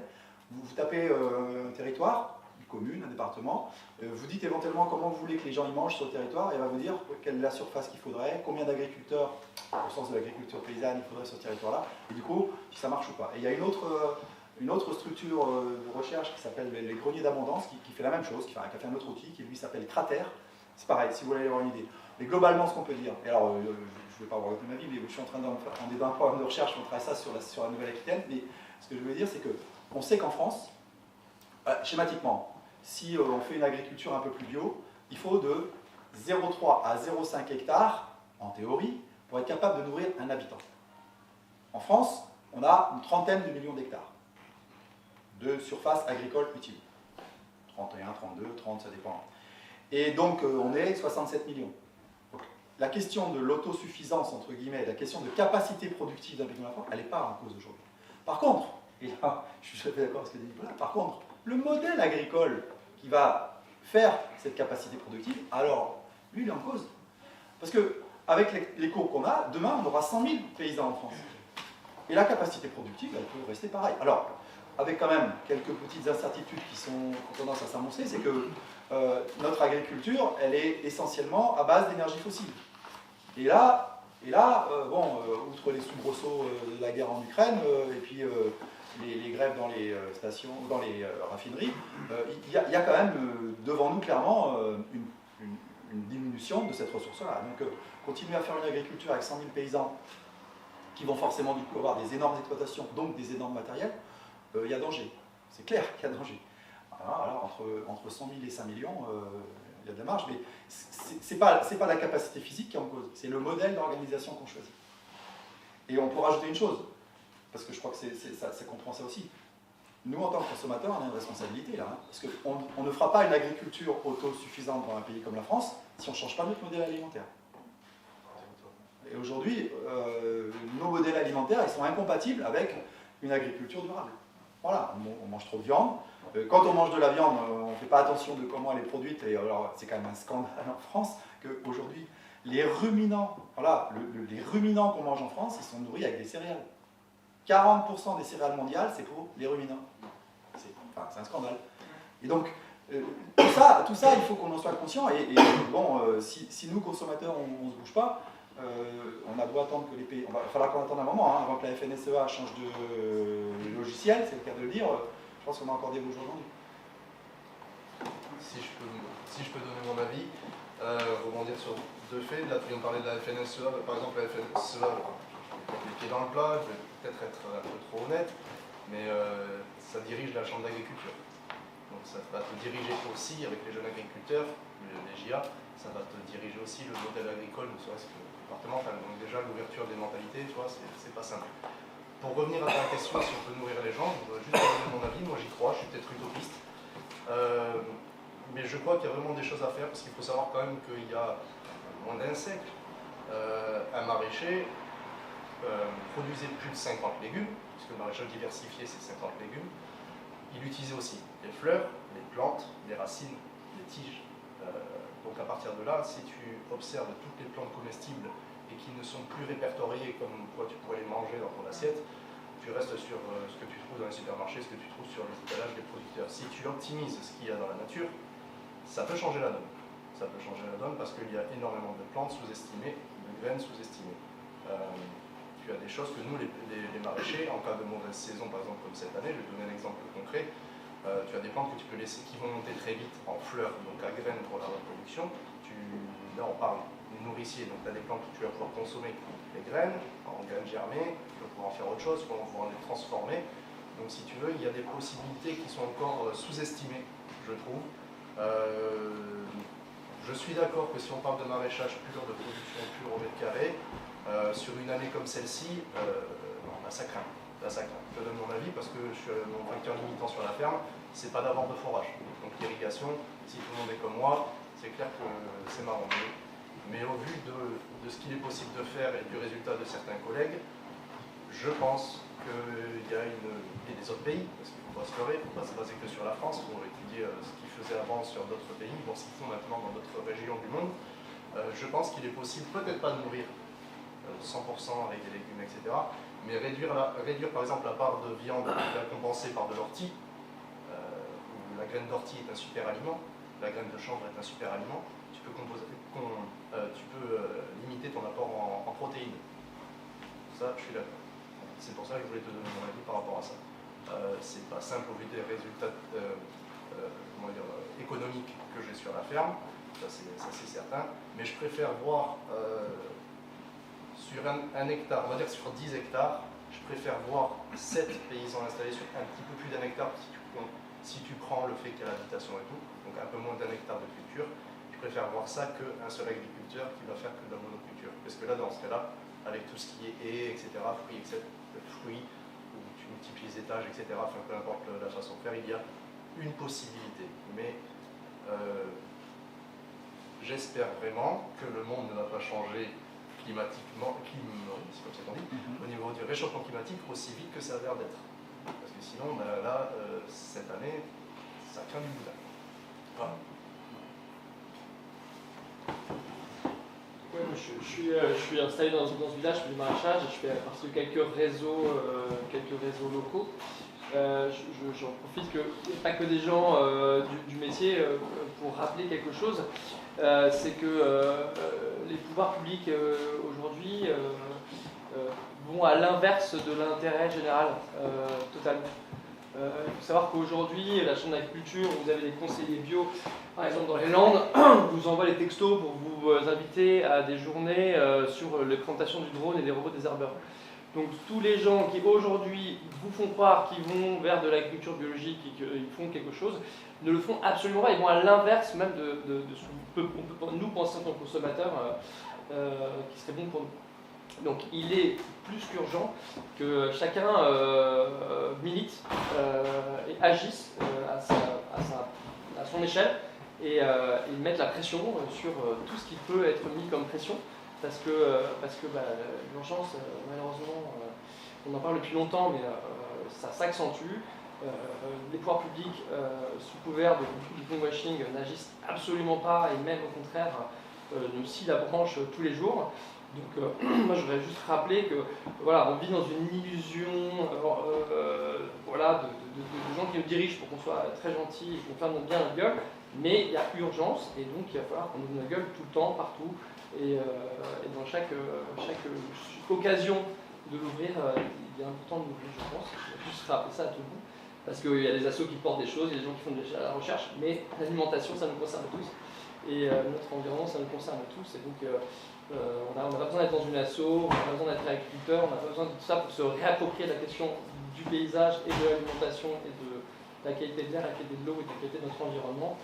Il est important que tout le monde se documente, acquiert aussi des mots. Cette critique de la technologie, elle est plus qu'importante dans tous les domaines. Aujourd'hui, vous voyez, on en a suffisamment parlé, mais il y a beaucoup de gens qui font de la vulgarisation et qui permettent d'avoir des discours très argumenté face à n'importe quel public. Et donc, je vais rappeler à chacun son devoir, enfin je pense sa nécessité de se acquérir ces questions-là et ces discours-là. Voilà. Tu as tout à fait raison, et par rapport à ce que tu dis, par exemple pour le conseiller agricole, je ne veux pas casser du... Non, c'est des exemples concrets, et normalement on est libre de parole, j'espère encore dans ce pays. Donc normalement, comment t'expliquer? Pour moi, normalement, le conseiller technique bio maraîchage, tu vas à la chambre d'agriculture, il est censé t'aider. Il ne va pas donner des mauvaises informations, il m'a mal dirigé. Donc déjà, tu veux t'installer, déjà, tu as une sacrée épine dans le pied, tu vois, un joli caillou dans la godasse.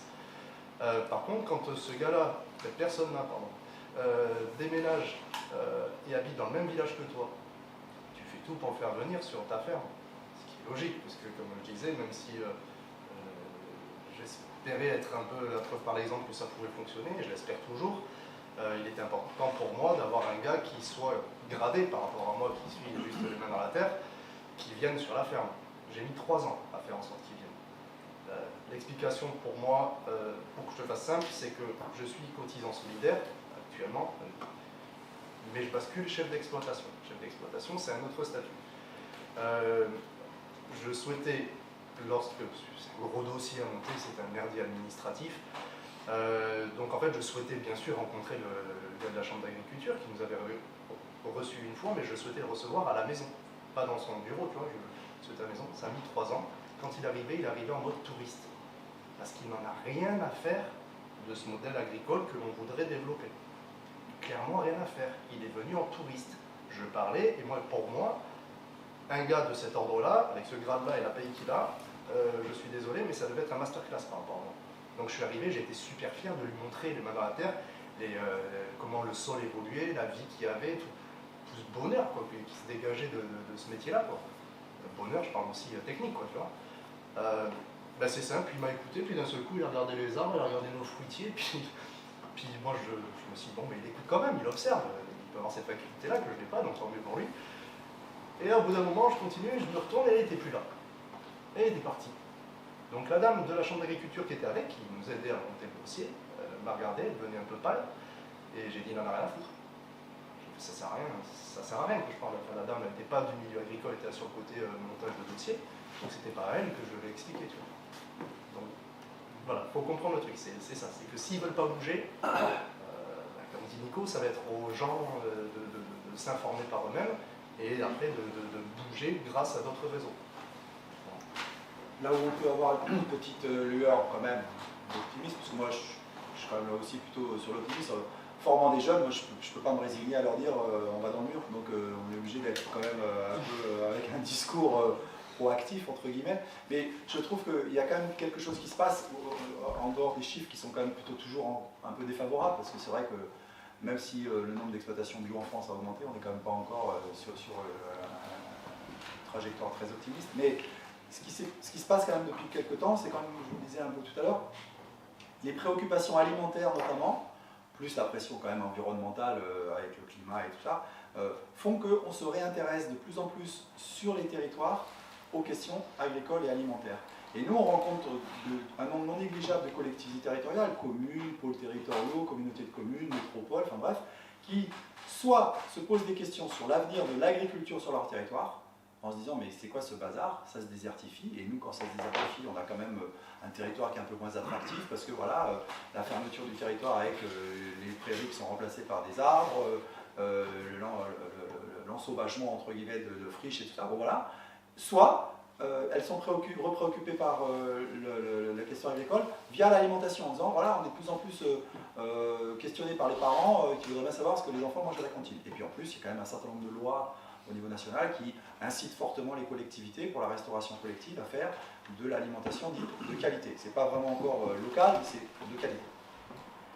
Et donc, on assiste du coup, et nous on le voit très clairement sur la Nouvelle-Aquitaine, la nécessité pour un certain nombre de collectivités territoriales de se réoccuper d'agriculture.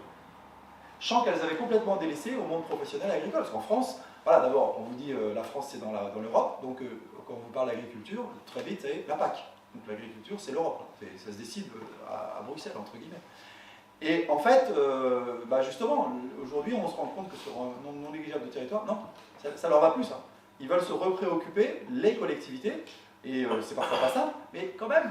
Donc cette réintroduction d'embryons de politique agricole, on retrouve des collectivités, voilà, à Morsac, c'est pas loin, nous avec les étudiants, on a bossé il y a 2 ans, la commune de Morsac, la nouvelle, nous a dit, nous, on veut en installer un agriculteur, et on veut l'installer d'une façon bien particulière, on va le salarier. On va le mettre ce qui s'appelle en régie municipale, et nous on veut qu'il produise des légumes pour la cantine. Voilà. Et des initiatives comme ça, voilà, on en rencontre. Alors, ça ne va pas renverser la vapeur tout de suite, mais quand même, je trouve qu'il y a de l'initiative et vous connaissez le vieux slogan là, voilà, quand on ne peut pas faire le grand soir avec nos pensées, quand on ne peut pas faire la révolution, il faut quand même agir localement. Voilà, il ne faut pas oublier de penser global, voilà, le grand soir entre guillemets, je ne sais pas s'il faut l'appeler comme ça, en tout cas, la rupture, parce que moi, voilà, c'est un dernier mot que je voulais vous dire, moi, on nous bassine avec la transition agroécologique, on en a plein la transition énergétique aussi, tant qu'à faire. C'est pas transition qu'il faut faire aujourd'hui, c'est rupture. Parce que entre une micro-ferme et une exploitation conventionnelle, on parle de deux planètes. On parle de deux planètes. On parle pas, voilà, c'est pas les mêmes logiques, c'est pas les mêmes philosophies, c'est pas les mêmes valeurs. Donc voilà, il faut travailler à cette rupture-là. Mais localement parlant, il y a des étincelles. Donc moi je pense qu'il faut s'appuyer sur les étincelles. Il y a de quoi faire. Oui, alors moi justement j'ai une question sur la rupture.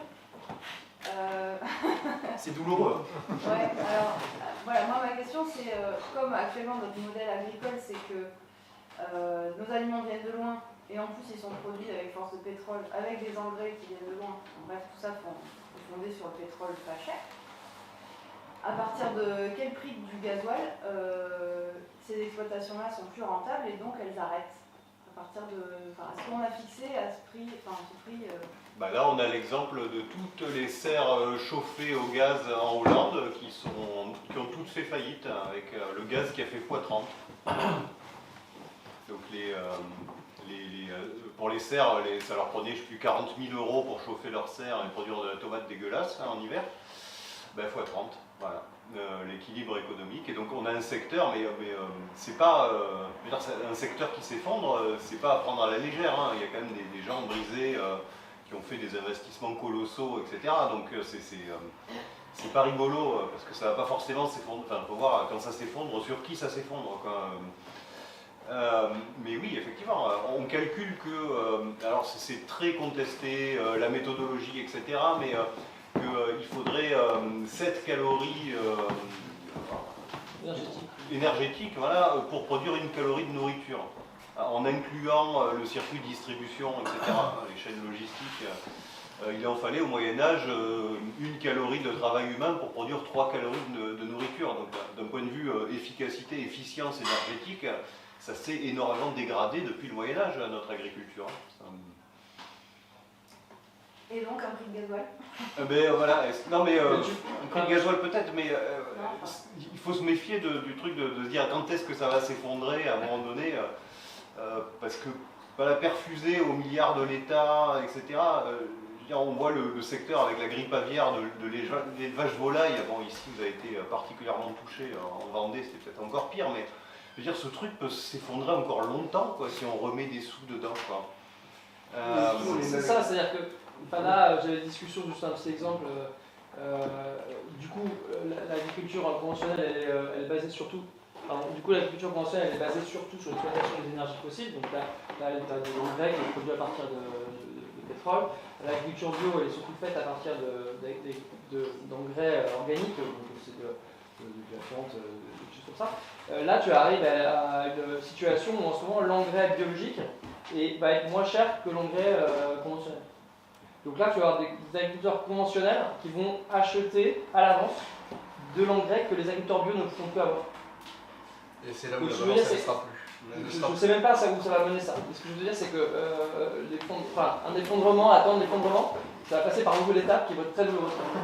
C'est la même chose pour les semences. C'est la même chose pour les semences, on va arriver dans des situations complètement ubuesques où les valeurs vont être complètement on est en train de le vivre en tout cas, avec des choses où les choses vont se mélanger de façon très étonnante et on ne sait même pas comment ça va évoluer. Mais voilà, peut-être d'attendre l'effondrement, c'est pas souhaitable que ça se passe. Non, mais j'ai pas dit que c'était souhaitable. Non, mais je veux dire, ce ne sera pas un modèle de transition. On va prendre deux dernières questions si ça vous va comme ça. Juste avant ma question, je pense sincèrement que tant que l'Europe continue de distribuer de l'argent et à tout va comme ça pour les agriculteurs, parce que nous derrière on est trop petits, on ne touchera jamais rien de l'Europe, clairement ça va pouvoir tenir. Mais à partir de là, maintenant, dès que ça va baisser, ils pourront de toute façon plus assumer les charges qu'ils ont surtout sur le côté énergétique, ça c'est certain. Et donc, c'est une question qui va un peu resserrer, parce que c'était très intéressant tout ça, mais est-ce qu'à l'atelier paysan, on propose des solutions pour justement produire ou mieux gérer l'énergie sur la ferme? Par exemple, je voyais le séchoir là, pour les pommes. Moi, je suis producteur de pommes, donc ça m'intéresse. Mais j'ai aussi un alambic, j'ai besoin de gaz, par exemple. Donc, les biodigesteurs m'intéressent aussi. Enfin, voilà. Est-ce que vous allez aussi à l'atelier paysan vers ça? Ouais, alors on a toute une gamme, par exemple, pour ce qui est de la traction animale. Alors que ce soit tracté par un animal ou tracté par la force humaine, hein, des trucs à pédale, à manivelle, etc. Dans la traction animale, on met l'animal humain. Mais effectivement, on n'a pas la manière de chauffer un alambic sans gaz. On ne sait pas faire, on n'a pas travaillé dessus d'ailleurs. Parce que le développement d'un outil, le fait que ça vienne de collectifs qui sont constitués et qui vont développer un outil soit indépendamment et on vient chroniquer derrière, documenter, soit accompagné par l'atelier paysan, c'est un modèle économique qui est extrêmement précaire, hein, vu qu'on ne vend rien à la sortie. Donc il doit être financé malheureusement par des appels à projets, un peu par la fondation privée aussi. Donc on arrive à bricoler comme ça. On est actuellement incapable de développer toutes les technologies paysannes qui seraient nécessaires. Donc on veut par exemple, nos axes, ça serait de permettre, c'est pour ça qu'on s'est installé dans le Minervois, on a ouvert un troisième atelier là-bas, donc il y a une région viticole avec un vin qui est très peu valorisé. Ils ne vont pas pouvoir monter en gamme et le vendre super cher, mais ils vont devoir arrêter le glyphosate. Donc on a une région qui va falloir bifurquer, certains viticulteurs qui vont devoir faire autre chose, d'autres qui vont devoir faire autrement. Voilà, et donc on aurait un vrai besoin d'avoir une gamme de machines complète pour leur permettre de choisir leur manière de produire. Et malheureusement, on n'a pas les moyens de la concevoir, cette gamme, ou de la faire concevoir, ou de la... voilà, donc on a tenté le coup avec le ministère de l'Agriculture en leur disant, vu qu'on est devenu incontournable, qu'on parle de nous partout, machin, donnez-nous 10 fois plus et on s'occupe de tout. Donc ça n'a pas marché. Voilà, ça a réussi à bloquer l'appel à projet qui s'est terminé en autre boudin pour toutes les structures qui étaient dessus. Mais voilà, il y a eu le côté punk un peu réjouissant, quoi, mais n'empêche qu'on n'a pas eu les sous. Voilà, donc il y a ce problème, on a un vrai souci pour changer de braquet. Hein. Alors la solution, c'est pas de donner des milliards à l'atelier paysan et d'installer des ateliers paysans partout. Hein. On est plutôt sur une stratégie d'essaimage. Donc voilà, l'ASMALA pour nous c'est un petit cousin, je ne sais pas comment on pourrait dire.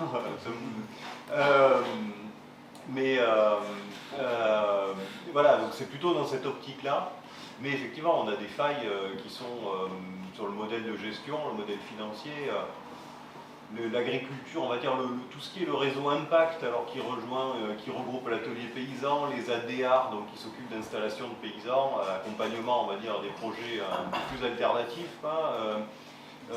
Terre de Liens, les CIVAM, enfin tous les gentils en fait de cet écosystème associatif de l'agriculture paysanne, c'est moins de 2% de l'enveloppe qui est filée, quoi. Le gros des financements vont à robotique, numérique, génétique, hein, le triptyque de Macron. Voilà, donc nous, on se demande même si on ne sert pas de caution, si les miettes qui nous filent, c'est pas juste pour justifier, pour dire on a donné aussi aux gentils, donc voilà, on va pouvoir donner 98% aux méchants. Donc voilà, si on n'est pas cette caution, en fait, s'ils n'ont pas besoin de nous pour se légitimer quand ils filent, quand ils veulent relancer des OGM, par exemple. Okay. Si je peux te donner une documentation, je conseille une documentation, mais alors on va sur YouTube et Internet, je te conseille d'aller voir les moonshiners, ceux qui font l'alcool aux États-Unis, qui continuent d'en faire, et les créoles pour l'huile essentielle, qui le font au bois aussi. On a quand même du pain, il y a pas mal de ressources. Il y a aussi le mouvement Open Source Farm, non? Vous êtes en relation? quand ça ne peut pas venir du haut, il ne faut pas désespérer, du coup il faut que ça vienne du bas. Voilà, moi, Voilà. je pense que voilà, on sait que Bien sûr. si on ne peut pas poser... Une dernière petite anecdote, je vais vous donner aussi. Un des problèmes de nos micro-fermiers quand ils s'installent, c'est le logement. Parce que justement, sur les petites surfaces qu'ils trouvent, déjà le foncier c'est pas simple, voilà, mais une fois qu'ils ont trouvé le foncier, assez souvent ça arrive que sur le foncier en question, il n'y a pas de logement. Et que quand même, si on veut faire un projet de vie avec un projet professionnel, il faut résoudre la question du logement. Dans les Pyrénées-Atlantiques, il y a une petite association qui s'est montée il y a quelques années, qui s'appelle Renouveau Paysan, et qui a fait le constat que tu as rappelé tout à l'heure, c'est qu'en France, en moyenne, il disparaît 200 fermes par semaine, grosso modo. Et dans la disparition de ces fermes-là, il y a une partie des habitats qui partent en ruine, inhabités. Parce que même le paysan qui s'arrête, il ne reste pas forcément sur ça. Et donc, ils ont imaginé de raisonner l'installation à partir du logement. C'est-à-dire de dire, est-ce qu'on ne peut pas essayer de bâtir un modèle d'installation où plutôt que de trouver d'abord la terre, on trouve le logement, puis on voit si on est capable de faire quelque chose avec ça.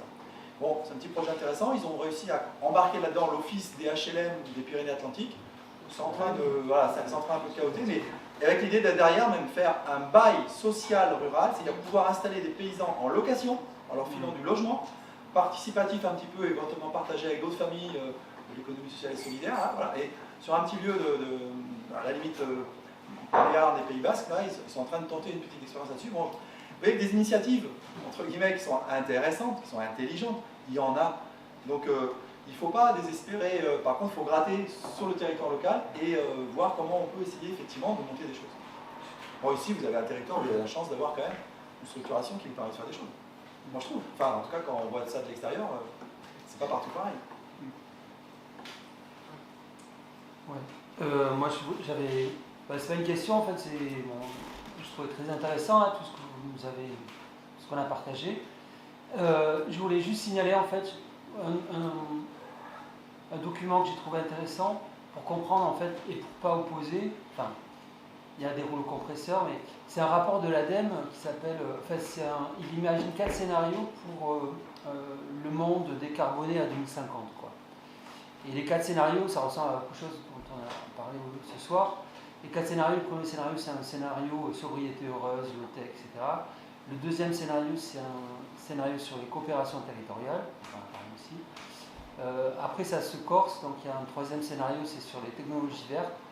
Et le quatrième, c'est carrément, là, c'est des gros kicks transhumanistes, ça s'appelle Paris réparateur. En gros, c'est un peu ce que tu as dit à un moment, c'est-à-dire qu'en fait, à chaque fois qu'on génère un problème, on essaie de trouver une solution technologique, etc. Et en fait, je pense que, du coup, souvent, quand j'ai ce genre d'échange ou des échanges équivalents, moi je vois dans une grosse boîte technologique, mais aussi où il y a la résistance à l'intérieur. Et je me dis, en fait, c'est pas forcément... Enfin, j'espère que c'est pas ce modèle S4 qui va s'imposer partout, qu'il n'y aura plus de l'agriculture industrielle et des OGM et des centrales nucléaires, mais qu'effectivement, toutes les initiatives low-tech, de sobriété, de coopération territoriale, locale, etc., doivent continuer à exister, ne pas se faire écraser effectivement, mais elles font partie du système.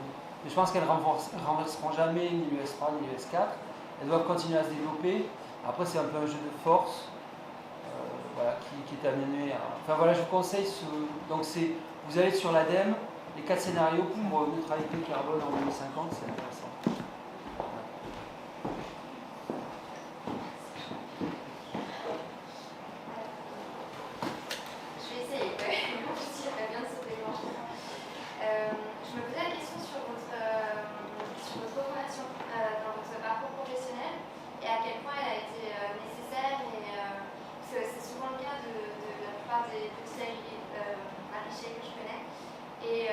Et d'autres types de gentils. Et je me demande en fait à quel point on a besoin de passer par le monde plus conventionnel pour arriver au nouveau monde d'un point de vue de capital financier, de capital culturel, parce que vous le disiez, quand il faut amasser un certain nombre de connaissances, le maillon a un peu été brisé dans le monde. Donc voilà, je me posais la question si aujourd'hui vous pourriez revenir en arrière, est-ce que vous referiez le même parcours? Est-ce que ça vous a permis d'arriver là ou est-ce que vous êtes là? Tu vois, je me suis presque jamais posé la question, donc je vais y réfléchir vite fait en direct.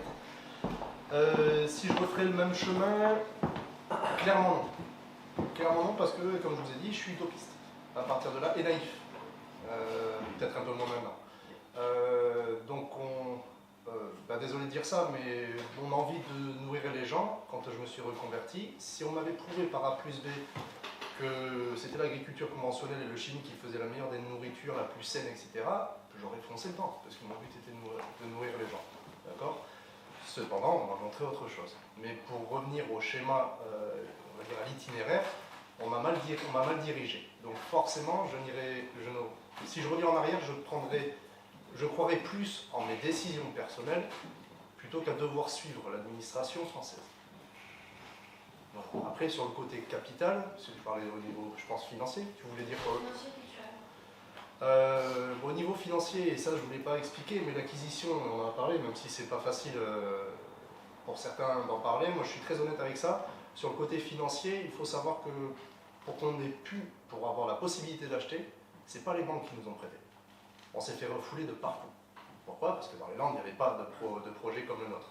On se basait sur des données sur les autres départements, donc ça ne plaisait pas au côté départemental quand tu allais voir. Donc par chance, de notre côté, du côté de la famille de ma compagne, il y a eu la vente d'un bien qui devait financer un autre bien. Ce laps de temps, ils ont dit on a l'argent, on va vous aider à financer.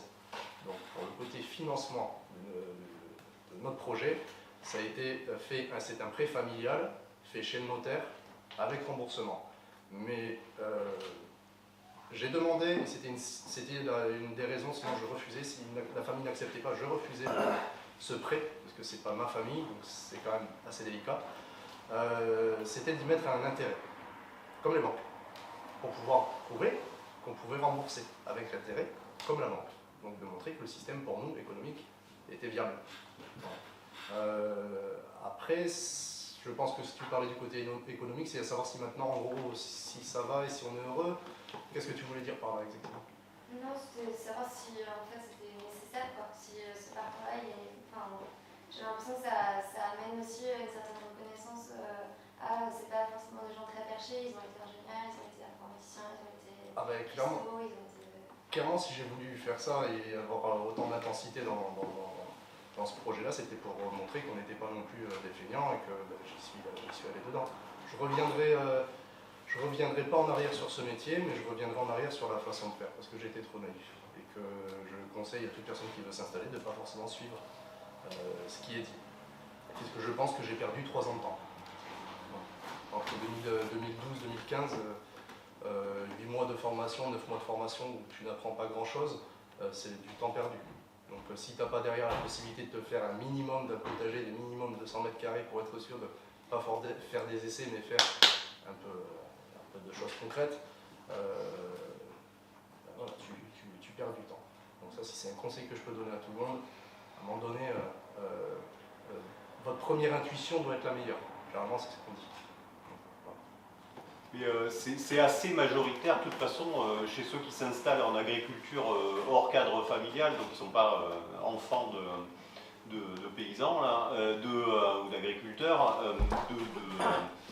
de faire ça après une première vie professionnelle. Hein. C'est assez majoritaire dans tous ceux que je vois là, parce que je suis salarié moi de la Confédération paysanne en Dordogne, ce qui n'a aucun rapport entre guillemets avec mon intervention ce soir, mais bon, je trempe encore dans le milieu. Les gens qu'on accompagne et qui s'installent via l'ADR, donc la maison des paysans, là-bas, massivement ont une autre carrière ailleurs avant, quoi.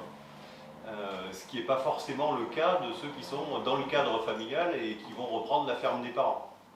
Qui eux, des fois, se destinent directement, alors pas toujours, mais à la reprendre, et donc vont faire les études utiles directement, le BEP, le BTS, le machin, en formation initiale.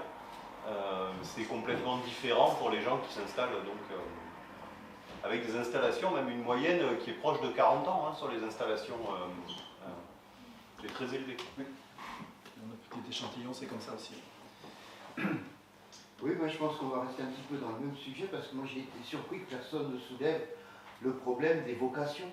Parce qu'en fait, on voit par exemple sur le département des Landes, le conseil départemental a investi dans 2 espaces thèses pour essayer de promouvoir l'installation de jeunes agriculteurs, ou moins jeunes, hein, de reconversion, puisque ça s'adresse à des personnes qui sont un peu néo dans le milieu. Et bon, ben, actuellement, je crois qu'ils sont pratiquement vides, ces espaces tests. Donc je me pose la question, les citadins n'ont pas forcément, je veux dire, c'est un peu idéologique de penser que ce sont des installations qui sont fréquentes. En fait, c'est extrêmement rare. Et il me semble qu'il n'y a pas la promotion non plus de ces installations ou de cette possibilité de vie qu'on peut avoir à la campagne et dans le milieu social, voilà. Et évidemment, il ne faut pas compter non plus sur l'éducation, puisque le système de l'éducation agricole, c'est toujours le même système qui est noyauté effectivement par l'administration et donc qui est toujours dans le même schéma productiviste. C'est-à-dire c'est pour former des fils d'agriculteurs pour reprendre la ferme de l'exploitation. Donc un jeune qui sera probablement voué à croquer ses voisins pour agrandir son exploitation, puisque il gagne principalement son argent par rapport à la prime PAC, puisqu'on sait que les agriculteurs de grande surface, s'ils n'avaient pas la prime PAC, ne pourraient pas fonctionner.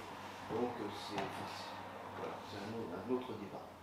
Ne pas désespérer là encore non plus, parce que, alors, je crois à l'échelle française, alors certes, on a de moins en moins d'installations comparé à il y a 10 ou 20 ans, le nombre d'installations a tendance chaque année à plafonner, mais quand même pas loin de la moitié de ces installations sont dites vraiment hors système principal. On a la moitié des installations quasiment aujourd'hui en France qui sont hors du système des aides officielles. Soit parce que les gens sont trop petits, et du coup ils ne répondent pas aux critères d'éligibilité pour bénéficier des aides, soit parce qu'ils ne veulent pas, soit parce qu'effectivement ils ne remplissent pas toutes les conditions.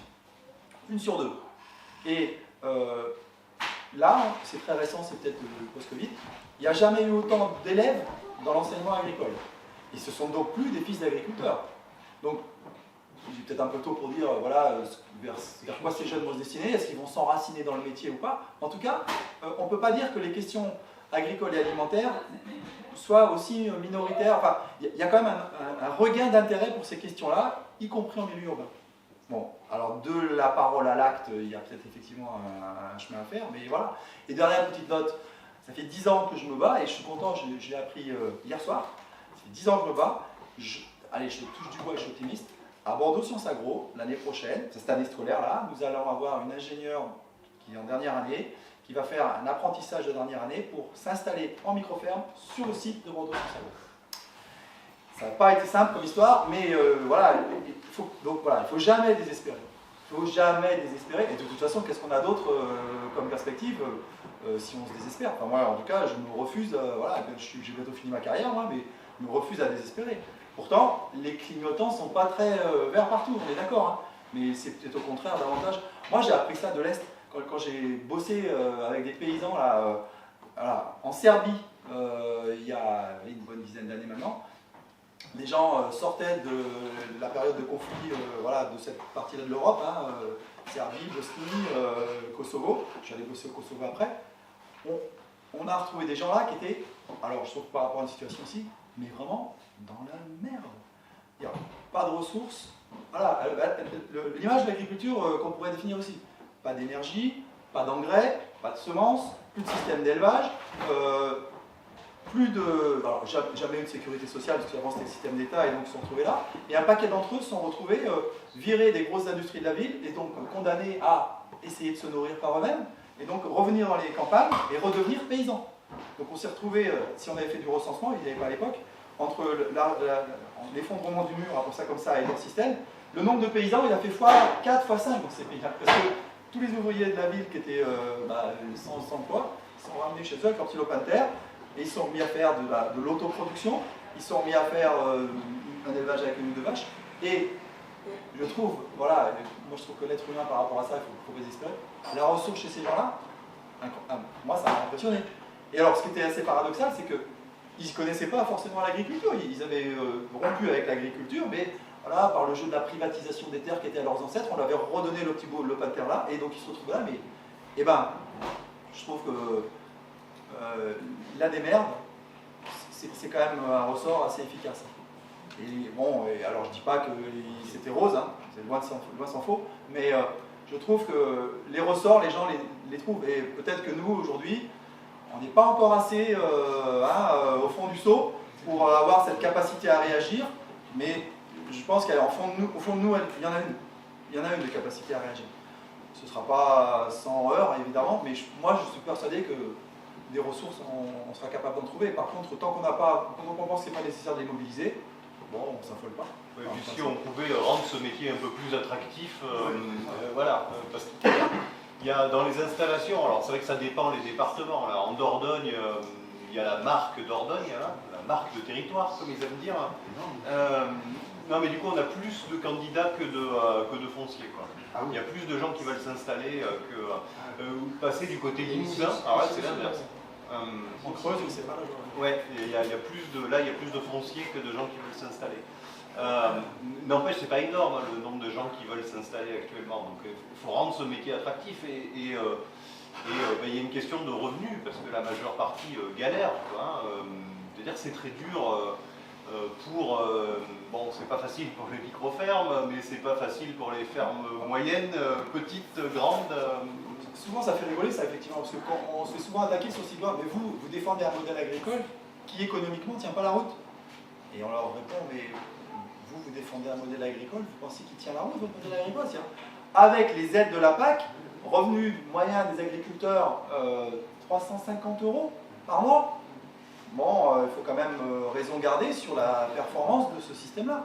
Donc c'est vrai que ça ne console pas, du coup, mais on est capable de trouver, en tout cas dans notre échantillon, des micro-fermes qui, quand on leur demande est-ce que le niveau de revenu que vous avez vous convient, la réponse c'est oui.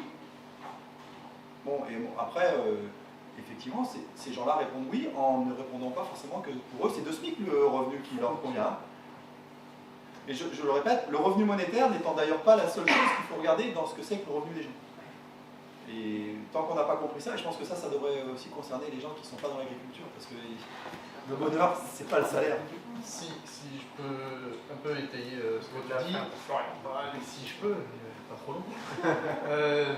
Effectivement, l'histoire du revenu, c'est quand même délicat, c'est comme toute entreprise. Quand j'écoutais les adultes, quand j'étais gamin, qui parlaient de l'entreprise, quand tu t'installes, tu crées une entreprise, peu importe, peintre, boulangerie, peu importe le métier. Tu montes ton entreprise, c'est pendant 3 ans, tu vas en chier, tu ne sors pas de salaire. Mais ton entreprise, elle sera viable.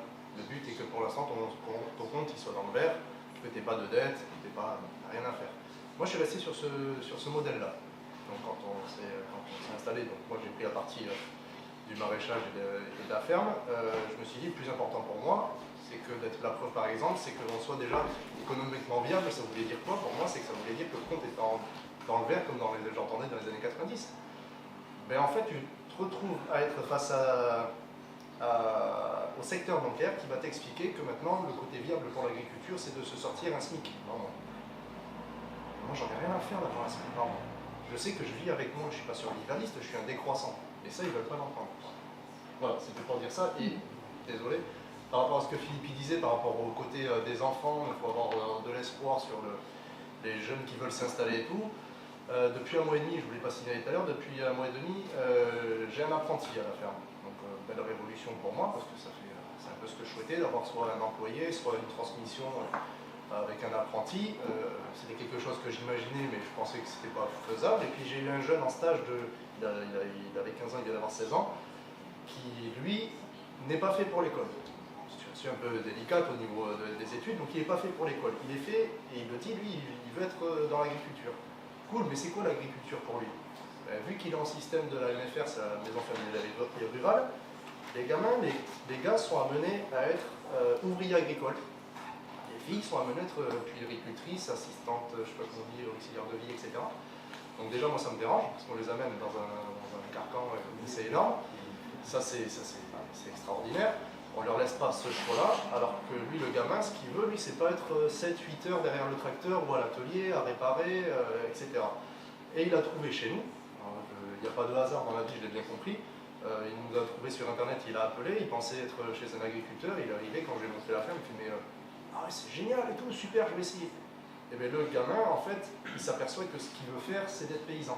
Dans le sens où il ne veut pas être on va dire, il ne veut pas être que derrière le tracteur, comme je vous ai dit tout à l'heure, il veut faire plusieurs activités parce qu'il a besoin, parce que c'est son truc.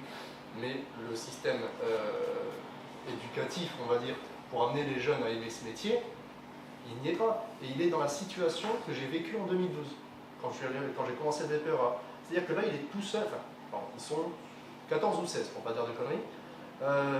Il est le seul à faire réellement du maraîchage. Pourtant, il est en CAP maraîchage. Donc, il y a un truc qui n'est pas logique pour moi. C'est grande culture pour, s'ils sont 14, ils sont 12 en grande culture, un qui fait de la grande culture et du maraîchage, mécanisé, sur grande surface, en maraîchage sur 7-8 hectares, s'il me semble, de tête. Et ensuite, il y a Noah, mon petit gars, quoi. Et lui, je lui ai dit, je lui ai dit, il va falloir que tu te blindes mentalement, parce que toi, on va te dire que ce que tu fais à la ferme, c'est pas possible, ça marche pas, parce que c'est pas du tout ancré dans leur truc. Et en 2012, quand j'ai passé le BPEA, c'était ça. C'est-à-dire qu'on était là, moi j'étais là pour apprendre à être maraîcher. Au final, on était 12, il y en avait 11 grandes cultures et élevage, donc aviculture et bovin. Et ouais, c'est ça, et je dis que oui. 11, on était 14, pareil, 14 ou 16, et on était un en apiculture qui a arrêté, ouais c'est ça, on a terminé à 12, un en apiculture qui a arrêté parce qu'il a compris que c'était pas possible, c'était pas du tout ce vers quoi il voulait aller. Le diplôme du moins ne lui convenait pas. Et ensuite, on était une à vouloir faire autre chose, des fleurs il me semble, et puis moi en maraîchage, où là, ça a commencé en bio, ça a commencé un peu à couiner parce qu'on nous a vendu quelque chose qui était normalement pour être formé, pour être maraîcher ou autre, mais en fait c'était du vent. Donc c'est ça, c'est des, comment on dit, c'est des cases, on est dans les cases. Donc pour l'instant, ce modèle d'aller vers voler paysanne, les cultures paysannes, il n'y est pas, sauf 1 à 2 heures, je crois, tous les 15 jours, où ils vont commencer à parler d'agroécologie. Quand il m'a dit ça, dans ma tête, j'en ai pas encore parlé, parce que comme il est speed, il ne faut pas que je le mette trop dans le crâne, mais il va falloir que nous, les paysans, maraîchers, on va dire les gentils, comme on a cité tout à l'heure, qu'on fasse aussi l'effort, et c'est on en revient, la même chose, c'est que c'est nous qui allons devoir bouger, il va falloir qu'on aille voir les établissements scolaires, etc., en disant, j'ai ça, je suis sur tel projet, ça convient à une partie de vos élèves, il faut que vous veniez visiter. Il va falloir vraiment aider à refonder le côté éducatif. Quoi. Voilà. Et je ne vous parle pas des enfants au primaire. Ouais, ça pour une autre table ronde peut-être. Oh putain, oui. Du coup, pour conclure, j'ai envie de peut-être rester dans une note positive aussi, avec des exemples comme toi, Flo, et comme aussi Bernard a pu montrer, qu'il y a quand même des exemples qui fonctionnent, il y a quand même des exemples qui existent, malgré tous ces frères. Et aujourd'hui, avec l'atelier paysan, on voit qu'on peut être entendu aussi, mine de rien. Il ne faut pas assez encore, il y a encore beaucoup de frères, mais qu'on essaiera de lever, il faut continuer à avancer peut-être. Et puis voilà, je voulais vous dire merci aussi pour ce moment-là, merci pour les échanges.